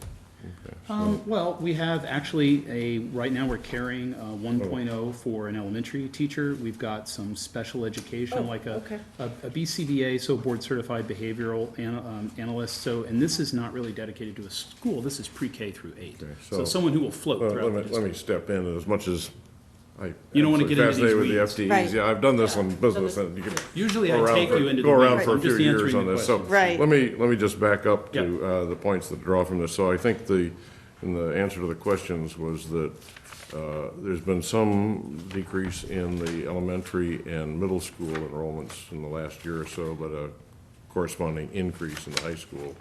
So when it balances out and sort of things like that. So then the question I'm trying to make sense out of, so what influences our 2020, 2021 and beyond budget projections and the override issue? Sure. I've asked Chris and folks and Judy if they would break out the world into two sets of projections. One is what happens if you just use, as Judy does, current enrollment, so basically a demographic, endogenous kind of projection of how many people we know live in town and things like that are in the school system, and just running that out for 2 In or other 3 words, native years. census growth in families who are here. Yeah, Yeah. okay, so versus growth that would come if we did new housing. Yep. So, and that new housing could be, you know, tear downs and rebuilds that have 5 bedrooms or something and 10 garages, and as well as the Cambridge Street 40B and other things out there, or new growth in the CBD. And so what we've put together is a graph that basically shows the baseline of sort of population and then the add-on for new development. So, but it's my understanding that as far as the budget projections that the FinCom and Lisa and you guys are using, it's based on just the demographic projections. It's not using future That's right. housing growth at Correct. this point. So her the all-in budget increases that she shared with you and Lisa assume a year-over-year increase just associated with, let's say, creep in our existing census of like around 1.25% to 1.3%. It doesn't assume that some major development, that although it's articulated in the master plan, that it's going to happen. And on that note, So, Lance. but creep includes people who might move into an existing house with 5 kids when there were 2 kids or 1 kid before there. Okay. Right, not associated with the kind of major events we show in the master plan. Okay. And I just remind people, so this could be underestimating. It absolutely could be. You know, North Forest Street, not far from where I live, the back of the Kraft Foods plant, from my latest understanding with our town planner, Mr. Zakelli, developer has been identified. I think it's Seaver. There will be a subdivision. We thought there would be a subdivision. There are actually more homes there than we originally thought, though fewer townhomes. A road's going to be necessary for emergency services. He believes we're going to have utilities in the ground and roadways in the next 12 to 14 months. Now, that doesn't mean you have homes. Then they'll be working on buildable lot pads, so a house maybe follows a year later. So when people say, well, why aren't you accounting for that in the budget or in the override conversation, I think it's pretty simple. You take a major development like North Forest, I'm calling it North Forest Street for now, somebody will come up with a catchy name. There are no kids coming from that for next September, which is FY20. Right now, there's just some excavators parked in the woods. There will be no kids coming in FY21, even though we'll have utilities in the ground and we'll have roads. We won't have any houses. So we may start to see kids in 22, maybe. We probably wouldn't see the full effect till 23. That's the kind of thing that the master plan captured and said, year 5. Well, we could be off by a year. Could be year 4, could be year 6. Okay, Dave, you had a follow-up question? Yeah, so just what I had initially said, so is there, and I see you maybe get, so I don't know if that's to disperse, is there a document that shows sort of the true numbers for enrollment last year, this year, and maybe the growth projections that you have? So we have. Is this going to be? And you can give it to us later, don't. Well, I was just going to say, that email. document you're describing was just shared with the Finance Committee tonight in their binders. We can certainly make copies available. In fact, if the copier's warm, you know, we could even do that here. Thank you, Patty. Sorry, I didn't bring copies with me. Okay. So are there other questions for the school folks on their budget enrollment? I know we've been pressing them to both spread out the increases they're looking for and whittle them down considerably, but, and that's been going on. And that's reflected in Lisa's budget and the school committee discussions. Jackie? Yeah, this is just a quick question, and it's in no way critical whatsoever. I mean, you guys have done an amazing job, but I'm just kind of curious if you were gonna, you know, the sound bite of the 6 million, like what is that for? Because if it's not just the 8 to 10 FTEs, right? Because that doesn't add up. So I mean, how would you kind of give like sort of like your 1 minute what that's for? Well, I don't mean that in any way disrespectful. I'm just kind of curious for the sake of our conversation. I think maybe what we could all try to do is come up with the elevator speech, because I think Dr. Evans did a great job addressing that in our public hearing on the 8th. Oh, thank you, when we Patty. voted it. Thanks, Yeah. And it was, you know, a 20-minute presentation. Yeah, okay, well, I'm not trying to put you on the And I'm spot. not trying to be evasive. I'll also say. But it's not just that. It's not, No, it's more not just, than that. no, it's Yeah. not just that. But Jackie, we have developed an informational website that's just not, it's not public yet, because I think we're trying to be very respectful of the roles we play, the lanes that we should be in, and I think it's disadvantageous for us to throw a Okay, switch on the website. but you're working on that. But when you guys haven't voted a number, right? Right, I understand. Because But in any event, it's more than these FTEs. I want to be clear, we Yeah. voted a number and said these are our priorities. And if this board votes a number that doesn't support that, then there's a consequence, which is, okay, so then what are we not doing? And I think we're all hesitant to start messaging about specifically what we're going to do until and unless we're confident that the resources are there to back it up. Right. But I'm confident that when we throw the switch, I totally respect that. It's just that, just can't help but be curious, because then it might even be assistive. You know what I mean, as far as a number. I think we heard from Dr. Evans, I mean, she basically, I think there were 3 themes, and you remember them, and one was simply growth, keeping up with the growth. One was trying to backfill where we've nickel and dimed away courses or things like that, to make sure that we have a set of courses that are available to kids that are reasonably competitive and comparable to the other schools that are out there. And both, I think, are critical to keeping the town people buy into Winchester for the location, for the schools, and for the housing stock and others, but, keeping the property values up. And I think the third area that she was beginning to mention basically was, social and mental health and well-being, and basically also, so a fourth one is simply to keep a cap on the kind of fees we're charging people to participate in school activities. I don't know that there may, but she mentioned those four fairly consistently, as, And this would sustain. growth, competitive services, so This on. would, I'm sorry, this would sustain our year 3 of a technology replacement Right. plan that's important. I mean, we've got routers that either are failing or will fail, need to be replaced. As we mentioned at our meeting at the high school, actually, it was your meeting, the select board's meeting a week or so ago. We cut our technology director 4, 5 years ago.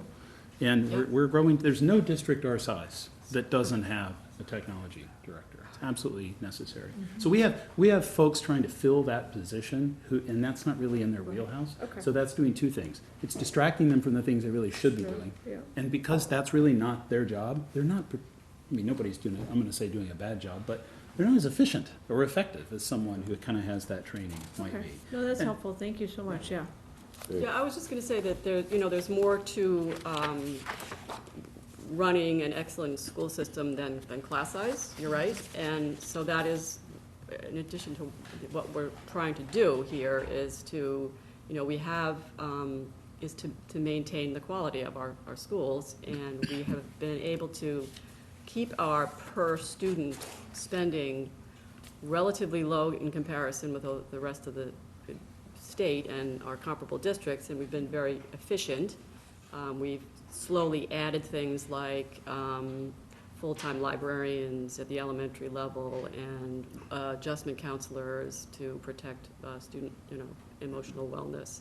And we've integrated technology over the years. It's those types of improvements that we're trying to protect. And we don't want our efficiency to go sort of to the point of becoming an erosion of the quality of what we're able to offer the students.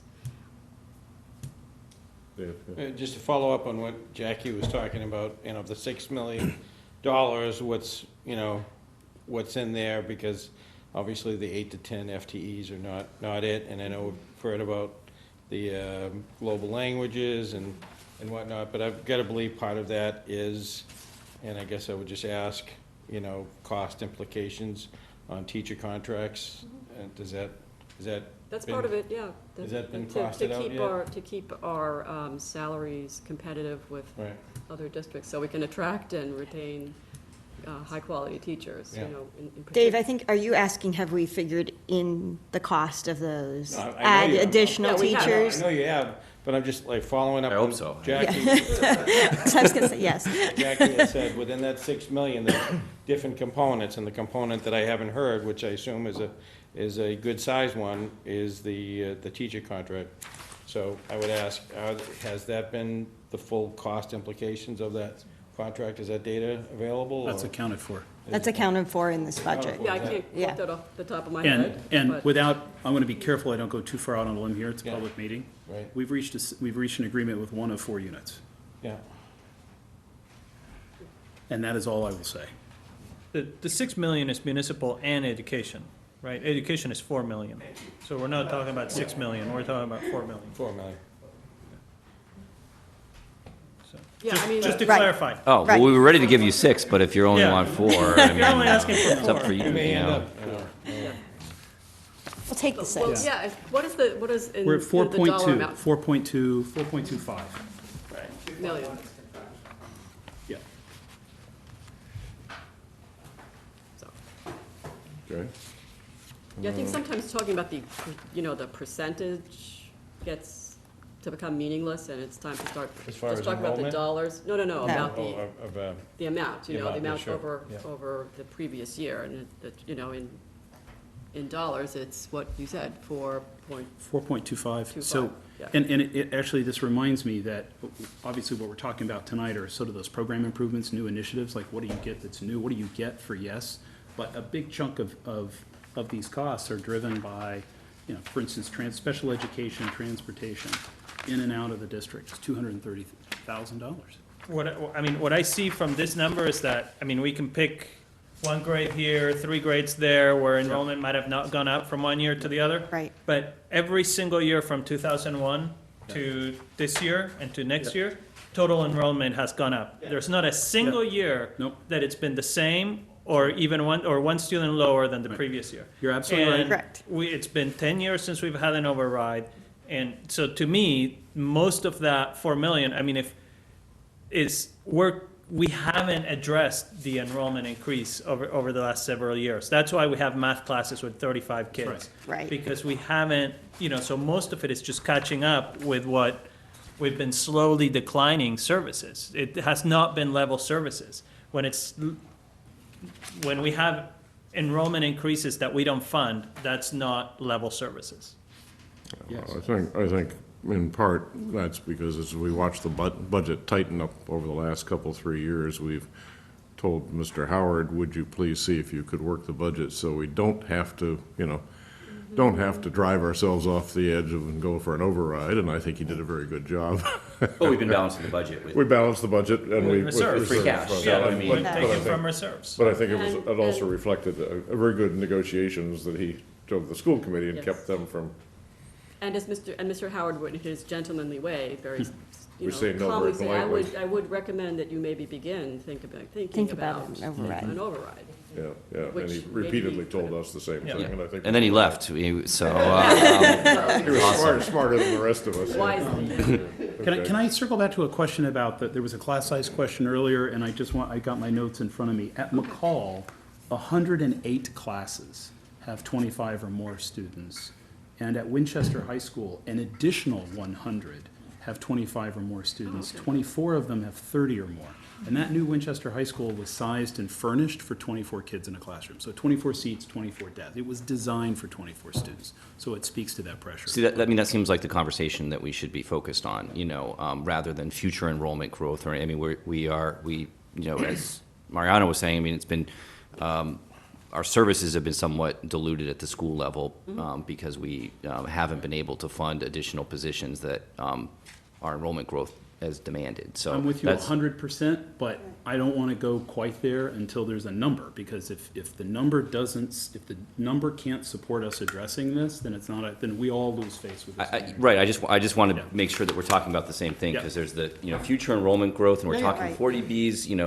that, Yeah. That's a aren't here facility yet. frame. Right, so that is not our conversation. Our Right. conversation is on the operating side, and it's Right. about what we need to keep class sizes down. It's not the only thing that is determinative of whether or not our schools are offering the best programs, but Yep. it's a big one. I mean, class size is, a pretty big deal, no? I mean, I don't know.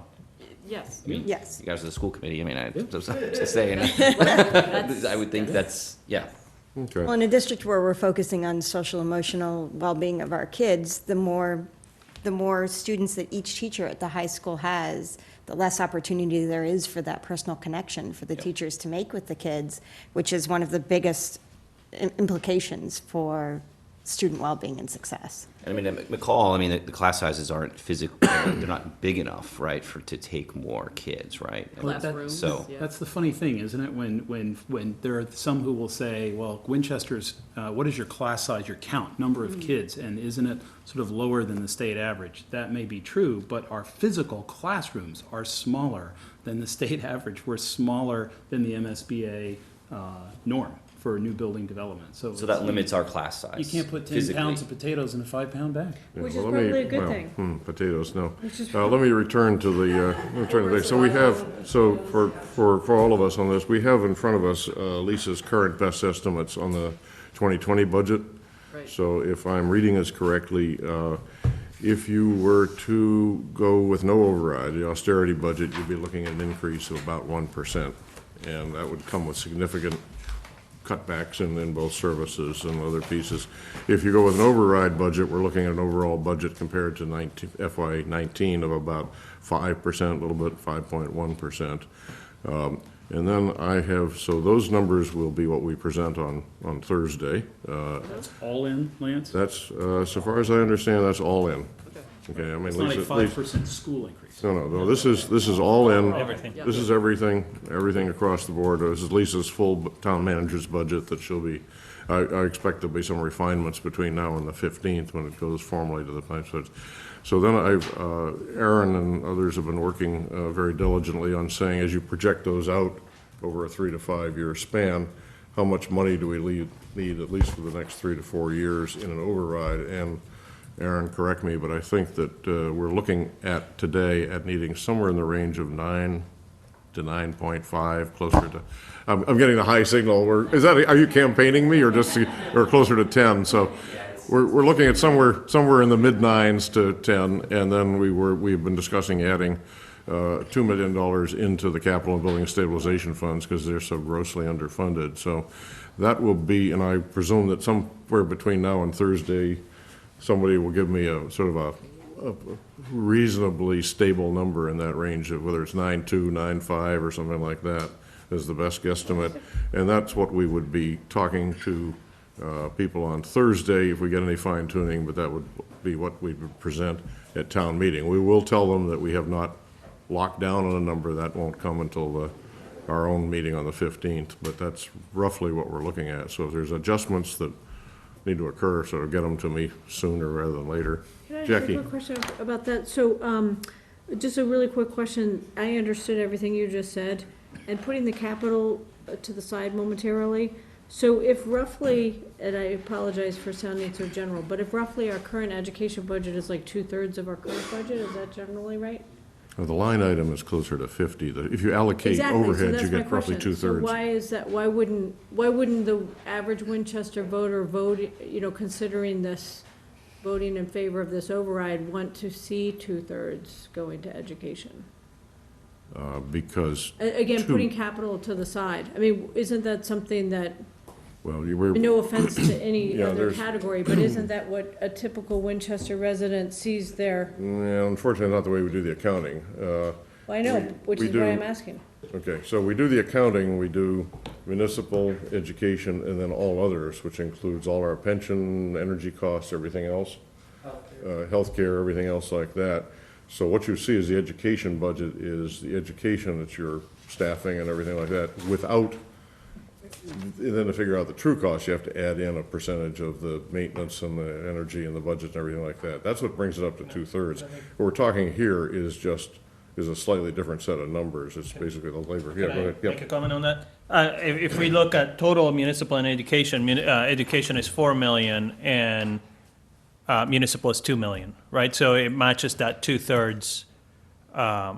So out of the 6 million, 4 million is education. So that's 2/3 of the budget. And then, of course, the rest is undistributed. But once it gets distributed, like health insurance, 2/3 of that number is going to go to education because that's where most of the staff is being Just teachers. more staff. So Yeah, it's compared, just it shows up in a different line item, but well, here's a different way of looking at, compared to compared to 2019, a 2020 override budget that's prepared here would be basically looking at a 5.7% increase in the municipal side, of 8.5 or so percent on the school side, and a 1.0 on all other. So if you redistributed those back out, you'd have a different number, as Mariana was saying. But so we are, in fact, basically pumping more money into the school system, which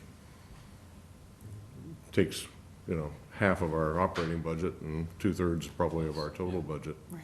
Things like that, so. I think the question for us too, again, is, how quickly we get to, we've never spent under the levy limit. So it's, if we're raising that by X amount of dollars, whatever our number is, we decide to ask the voters for, then, how quickly do we reach that number? So. I think we have they have that information we have projections for 20, 21, 22, and 23. If we raise the levy ceiling, we've got estimates of how much we would have to draw down each year to balance our budgets going forward. We would, I think we'll lay it out and recommend, that the first year you don't draw down the entire thing. You draw down a bit more the second, third, and fourth year until you've used up all your ceiling space. If we choose not to do it that way, then you've got a different problem, but. I think the first year, it's in black and white. It's right here, Yeah. right? So the number here is the first year drawdown on the levy, and the rest is what the state calls excess capacity. We can call it a, override avoidance fund or, override the stabilization, Arlington has something similar. I think the idea is that we want to tell the voters we're not going to just fund this year, because then we have to come back next year and ask for another override, or otherwise we're going to have to start cutting back again, like we've been doing. I just think we So- should be mindful about what the Winchester voter may expect in two-thirds education for this override. And that, no disrespect to any other category, but, I mean, right here, it has, assuming this is right, for right now, fiscal 219, it's 50 million for education and 75 million total. So again, I understand about the capital, and you could even explain capital as being partly schools, because just regular routine maintenance, et cetera. More than So, half. but I'm just sort of cautioning that No, but voters understand. are mindful of the importance of education in this, that sort of rough proportion. Yeah, And but that- keep in mind that what shows up in the line item budgets, in addition to the 50 million that's going into their line item budget, you've also got a big chunk of the DPW maintenance budget, which goes to maintenance of the schools. Got a big chunk of the energy budget that goes to schools, probably most of it. Got a big chunk of our pension and other expenses that basically go to schools. When you add those pieces back into the 50 million, that's what constitutes your roughly 2/3 of the town budget going to schools, if I've got it. I'm looking for people nodding the FinCon to make sure I've got the right. Health So, insurance. Health insurance is basically a big chunk. So those are all overhead items, and when you allocate those back I to schools, understand, you're in there. but the So- way it's sort of explained, that it is gonna be respectful of that historic proportion that many Winchester residents expect. I think that based on what I can see in the analysis, we are today roughly spending 2/3 of our budget on schools. And if we add the override, we will continue to be spending 2/3, if not a bit more, on schools because the growth in schools capacity. Yeah, well, just so long as that's, clear. You know what I Well, I mean? So don't- That's people consistent don't with the think that past? there's, right, Yeah. exactly. Think it's too exactly. little or too much? I just think that it should be clear to the Winchester resident that we're not disturbing that proportion that the Winchester resident expects their tax dollars to go to. No, if anything, we're No offense increasing, if we're intended in any increasing, other if direction. anything, we're increasing the school expenditures relative to the municipal expenditures. Mm-hmm. Basically, what Lisa has done is trim back our municipal side very tightly Yeah. to keep the money in the school side. Mm-hmm. So I think the short answer would be, I think if they were asking you, I would think it's safe to say that we are keeping up the percentage that goes there. And to make sure that's clear. Yeah. Yeah. Can I offer a parting thought? I mean, maybe you can reduce that to a shorter. Lisa came to a combined meeting tonight at the high school PFA and PISC. Did a great job walking through the municipal scope that's being contemplated, talked a bit about capital. This followed a presentation by Judy a couple of weeks ago. We had over 40 people there, some really good questions. It is clear to me, based on just the questions across the street tonight and in other meetings I'm having with people, that this is a community that's really hungry for information. And I would ask, although if I heard you tonight, Lance, you're saying you may not be voting until the 15th. That's certainly later than I had expected, later than I would like, but you guys have to go through your process. I think it will be very important to find that range quickly if you're not ready to settle on a number. So, I know Aaron's back there saying it's between 9 and 10. If you guys get to a point where you're ready to say it's between 9.2 and 10, or you stick with 9 and 10, whatever you can give us that we can then push out to the community and say it's between A and B, and these are the kinds of program improvements and initiatives, not just on the school side, townwide. These are the impacts to the fire department, just like these are the consequences to fire if we don't get the override and we lose the grant-based positions. There's so much information we can give, but we're deliberately sitting on it. Well, no, let me interrupt. I don't think we're deliberately sitting on it. We're going through a budget negotiation process. I mean, we, those of us who Okay, created so- We're a not tool. speaking out. I politically understand about that, but that's a I don't mean reflection. you. I understand. That's a reflection of the fact Yeah. that new town managers come in, we've said, would you please go from 0 to 200 miles an hour instantly and do 2 budgets? She has been going through with each department, including the schools, and looking very carefully. we've gone through a half a dozen iterations on this budget to narrow it down to see what's really needed out there. And part of the reason we haven't gone sort of immediately to protect, to vote on a number is because we, want to finish that negotiations process and make sure we've got a stable budget number, and somebody doesn't come in later and say, oh, by the way, you missed the decimal point. Yep. Or you chopped off fire by accident. So there's a process there. We will be going out on the 7th to talk to people about it in a public meeting. We'll be going to the special town meeting on the 11th, and I think I would like to give us enough time after that. We can do it on Tuesday, Wednesday, or Thursday, but to say that we actually listened to town meeting and what their things are. So there's going to be plenty of information out there. I don't want to rush out to nail down a number and then find out later, well, you didn't listen to us. Sure. So back to my earlier point, if it's not a number, and I appreciate why it's not, right now is there a range? Right now, it's a narrowing range, and that will be what we'll talk about on, as, what feedback I get from Lisa and the FinCom over the next days. Can I get clarification from Aaron? What is the number that you think right now, given this budget right here, what would be the 3 to 5 year number that we would need?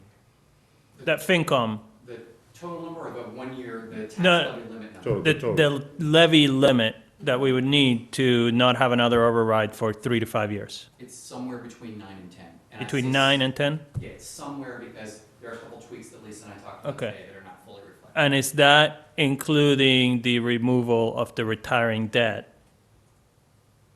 transfer? So 9 and 10 plus 2 then? That's Okay. correct. We've pulled that out. That is separate now, with the assumption that that would be included in the 2.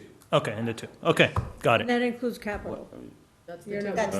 That's the 2. That's the two. That's the 2. That's the 2. It's going to be 11 or 12, between 11 or 12 total. So if there's a majority of this board that's comfortable saying it's gonna be between 9 and 10, Chris, in you're that Chris, time you're frame- forcing a decision we haven't made. I'm saying when, I said when the Relax. time comes. Yes. When the time comes. We have want to lots of listen, soldiers we want ready to start talking. listen to our FinCom, to our town manager, and we really want to listen to town meeting on Monday, and then we will sort of make our decision, so. And we all have a And different we'll level have of, plenty of information to dump on people later. we have a different level of familiarity, all of us, with the budget. Lance Mariano have been working on this every day for, 10 years. 10, for what seems like 10 years. So, when I get this, it takes me a little bit longer to get through it and to, to ask questions. So we're firing a lot of different questions at Lisa and at you guys. So we're all trying to get to the spot that works for everyone in the community. Yeah, and we could tell you a low number tonight, but you probably would object to that, so. Okay, further questions from the board? Thank you, guys. Thank you very much. Thank you so much for coming, that was really helpful. Can we just announce, Mr. Chair, that any resident of Winchester who would like to come to the special town meeting can, and they can just sit kind of in the designated area for non-town meeting members, and that we strongly encourage anyone who might want to come to definitely come and hear the presentations. Yeah, And it'll be televised as well. And it'll be televised, and good point, Jackie, to follow up. I've been asked a number of times why town meeting is not being asked to vote directly on the question of the override. And the answer is, state law requires that the select board make the decision, make the vote to put the override question on the ballot. Town meeting does not vote. So you can't ask town meeting to vote on something they can't legally do. And on the other edge of the thing, when we talked about it with Mr. Haley, we noticed that our town charter says that the town meeting cannot act on financial matters like budgets or such like that until the first Monday in May. So we found ourselves between two empty spaces, and I think in the end, Peter said that the best device that we could use to get the information out to town meeting would be to hear reports. So we were basically, there's an article in there that says, town meeting to hear reports from the town officers on the budget. So we will do that, but I understand from Peter that he fully intends to open the floor to all questions. So people who are interested, as you said, should either show up or watch on WinCam. Okay, so forgive me, but can I just ask the school folks one quick question? So if we're adding language, if we add language at sixth grade, would there be a certain number of students, say maybe seniors, who no longer want to take a language? Like, is it possible that there would be, that it would sort of like offset? Or have you guys already calculated that in, that it's a slight differential, but not enough to be an FTE differential? So I Do think you mind if I just ask that I think I question? understand the 'Cause- question. You're saying in adding world language at 6th grade? Correct. So Then would there's- there be some people yeah. who maybe stop taking it after 11th grade? No, and because so there's just therefore- separate sets of requirements. So we have a minimum graduation requirement at Winchester High School, regardless of what your experience was in grades 6 through 8, which makes sense, right? We have some kids who move into town, especially more recently, to go to Winchester High School, who maybe didn't take world language in middle school. But we also have specific requirements. These are actually increasing at state universities like UMass. They're looking for 3 years of language instead of 2.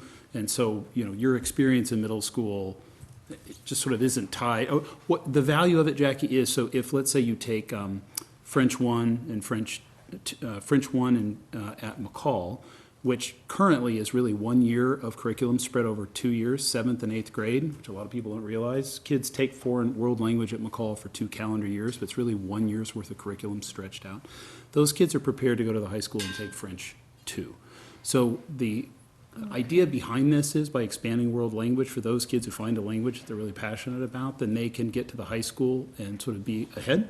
Right. Can No, pursue their studies. I have no issue with the value of it. I'm just kind of curious if maybe it wouldn't cost 100% of what, to the extent that this is explained to folks later, that it may not actually be the cost of adding language for a full grade year, 6th grade for 600 and whatever number of students who are at McCall, because some kids may end up not taking a language like senior year or whatever, because they've taken it since 6th grade. All I'm saying is it may cost less Yep. than it might seem. That's all So, I'm saying. I get it. I think the Which is answer- another part of its appeal. I So, think the answer is it actually wouldn't have any impact because you don't get credit at the high school for having taken an extra year of world language in middle school at 6th grade. right, but you don't have to take a language in senior year, right? Regardless of when you take it, we have minimum graduation requirements at the high school that include. Right, world but some kids probably take more than the minimum. Oh, they do, yeah. Yeah, so all I'm saying is it may not cost as much as it may seem. Like, you know what I mean, ultimately, like, it may not be as expensive. I know I'm not questioning anything about the budget whatsoever, but I'm Yep. just saying, as far as how it's explained to folks, that it actually may just really be giving more variety, more options, more than it is actually costing, more, a significant amount more money. So it may be more like about 80% on the dollar instead of 100%. Because some kids may stop taking a language after junior year or whatever. It's just adding more variety to the curriculum at an earlier age. So how about this? I will pledge to circle back with Dr. Evans and see Okay, if we can get that's all a I'm very saying. I mean, detailed answer to your yeah, question. it may not be 100% of the dollar, Yeah. which makes it even more attractive. Okay, thank you. Okay, thank you. Thanks a lot. Okay. Further questions, comments, anything? Okay, so we are, next activities are it's 11 o'clock at the Jenks Center, for those of you who are available. We'll do, if that was the off-off, this is the off-Broadway version of it.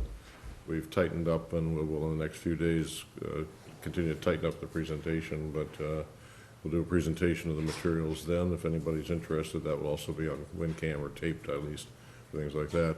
And then, as Jackie mentioned, then we will be reporting to the special town meeting on Monday evening at 7:30. We'll do a series of reports, and then I expect Peter will open the floor to questions. And then following, we could do it following the meeting, but I've scheduled a meeting for 8:30 on Friday morning, 15th.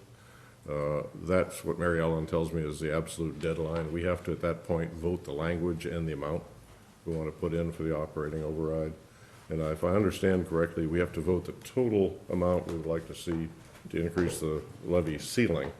We also have to specify, I believe, the first year amount we're going to use that would go toward the 2020 budget. So those would be the two pieces we'd do, somewhere between the 11th and the morning of the 15th, and then it goes to the printers. So, sir.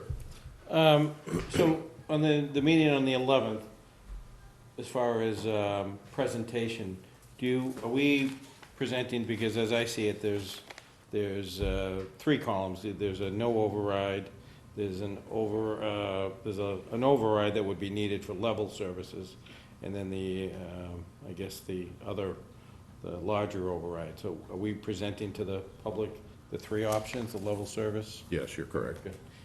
And did you say 8 o'clock or 8:30? 8:30, I can't do 8 o'clock if I. Yeah, no, I had 8:30. written, I wrote 8 o'clock, but I don't know, maybe. 8:30, we could move it Yeah, no, earlier. 8:30 is much better. I thought I heard 8 I'm sorry, o'clock the I must- first time. it's getting late, I must. So 15th would be 8:30. Yeah. And that would close the process out. Sam? I'm just wondering, given that the budget is supposed to be delivered to FinCom by the 15th, does that give, depending on what happens with your vote on the 15th, does that give the town manager enough time to make any adjustments and still deliver that per state law? I think so. We're listening very closely to what the town manager tells us. I'll just say, it'll be done, it might not be pretty. But Like a- Sam, you like a raise an Patriots excellent game, point. isn't it? Like, why would we do something on the deadline as opposed to meeting on the Thursday or something? We could do that. So Sam, that's an excellent point. I will take a Who poll. operates that way? I will take a poll of the town meeting, of the board members at the end of town meeting, and if we can meet earlier that week, that would be fine, we'll do that. I mean, Sam raises an excellent Yeah, point, I because think- then I we think the put more 14th pressure. I'd be Yeah, we fine put with more that. pressure on everyone else, which seems We silly. will have talk the about meeting, we'll have a board posted meeting for the 11th, so we'll just recess to the floor of town meeting, and if people want to get together immediately after that and vote the technical language, we could certainly do that. That would give us, then we can eliminate the meeting on the 14th or 15th, so. So that's open, and I can also ask Patty to post a meeting for the 14th if people would Just in like to do case. that. We can do a bunch of meetings and then cancel them.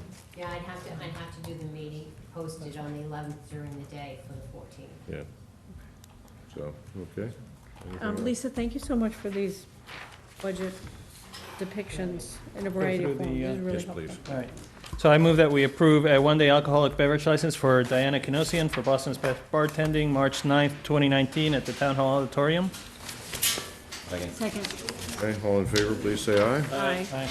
I move that we approve for Whiffy Highlanders Running Club annual 2.5-mile and 5-mile Town Day Road Race to be held June 1st, 2019, with registration taking place on Manchester Field starting at 7 a.m.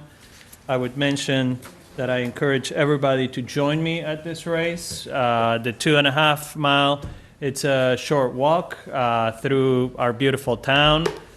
June 1st is usually great weather. It's right before Town Day. It's for Whiffy, which is a fantastic contributor to our schools. And there's, I believe, a pancake breakfast at McCall right after. So after a nice walk, burning some calories, you can go put on a lot more. So I encourage everybody to join me at the race. Okay, we'll be there with the Motrin for you. Yeah, All right. okay. Do I have a second for? Second. Okay, all in favor, please say aye. Aye. Aye. Okay, ayes have it, okay. I believe there are no other business items in front of us tonight. If so, I'll ask for a motion to adjourn. So moved. Second. Okay, all in favor, please say aye. Aye. Okay, done, thank you. Thank you. Sign the license? Yes. Thank you, WinCam.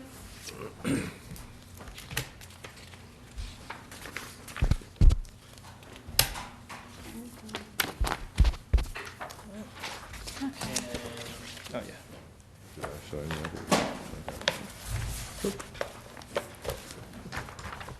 Just two. Short time. What the third one? The third one was on. Yeah. Oh, we get a signature? Yeah. We didn't want to keep them all the way until 11 p.m. That's done.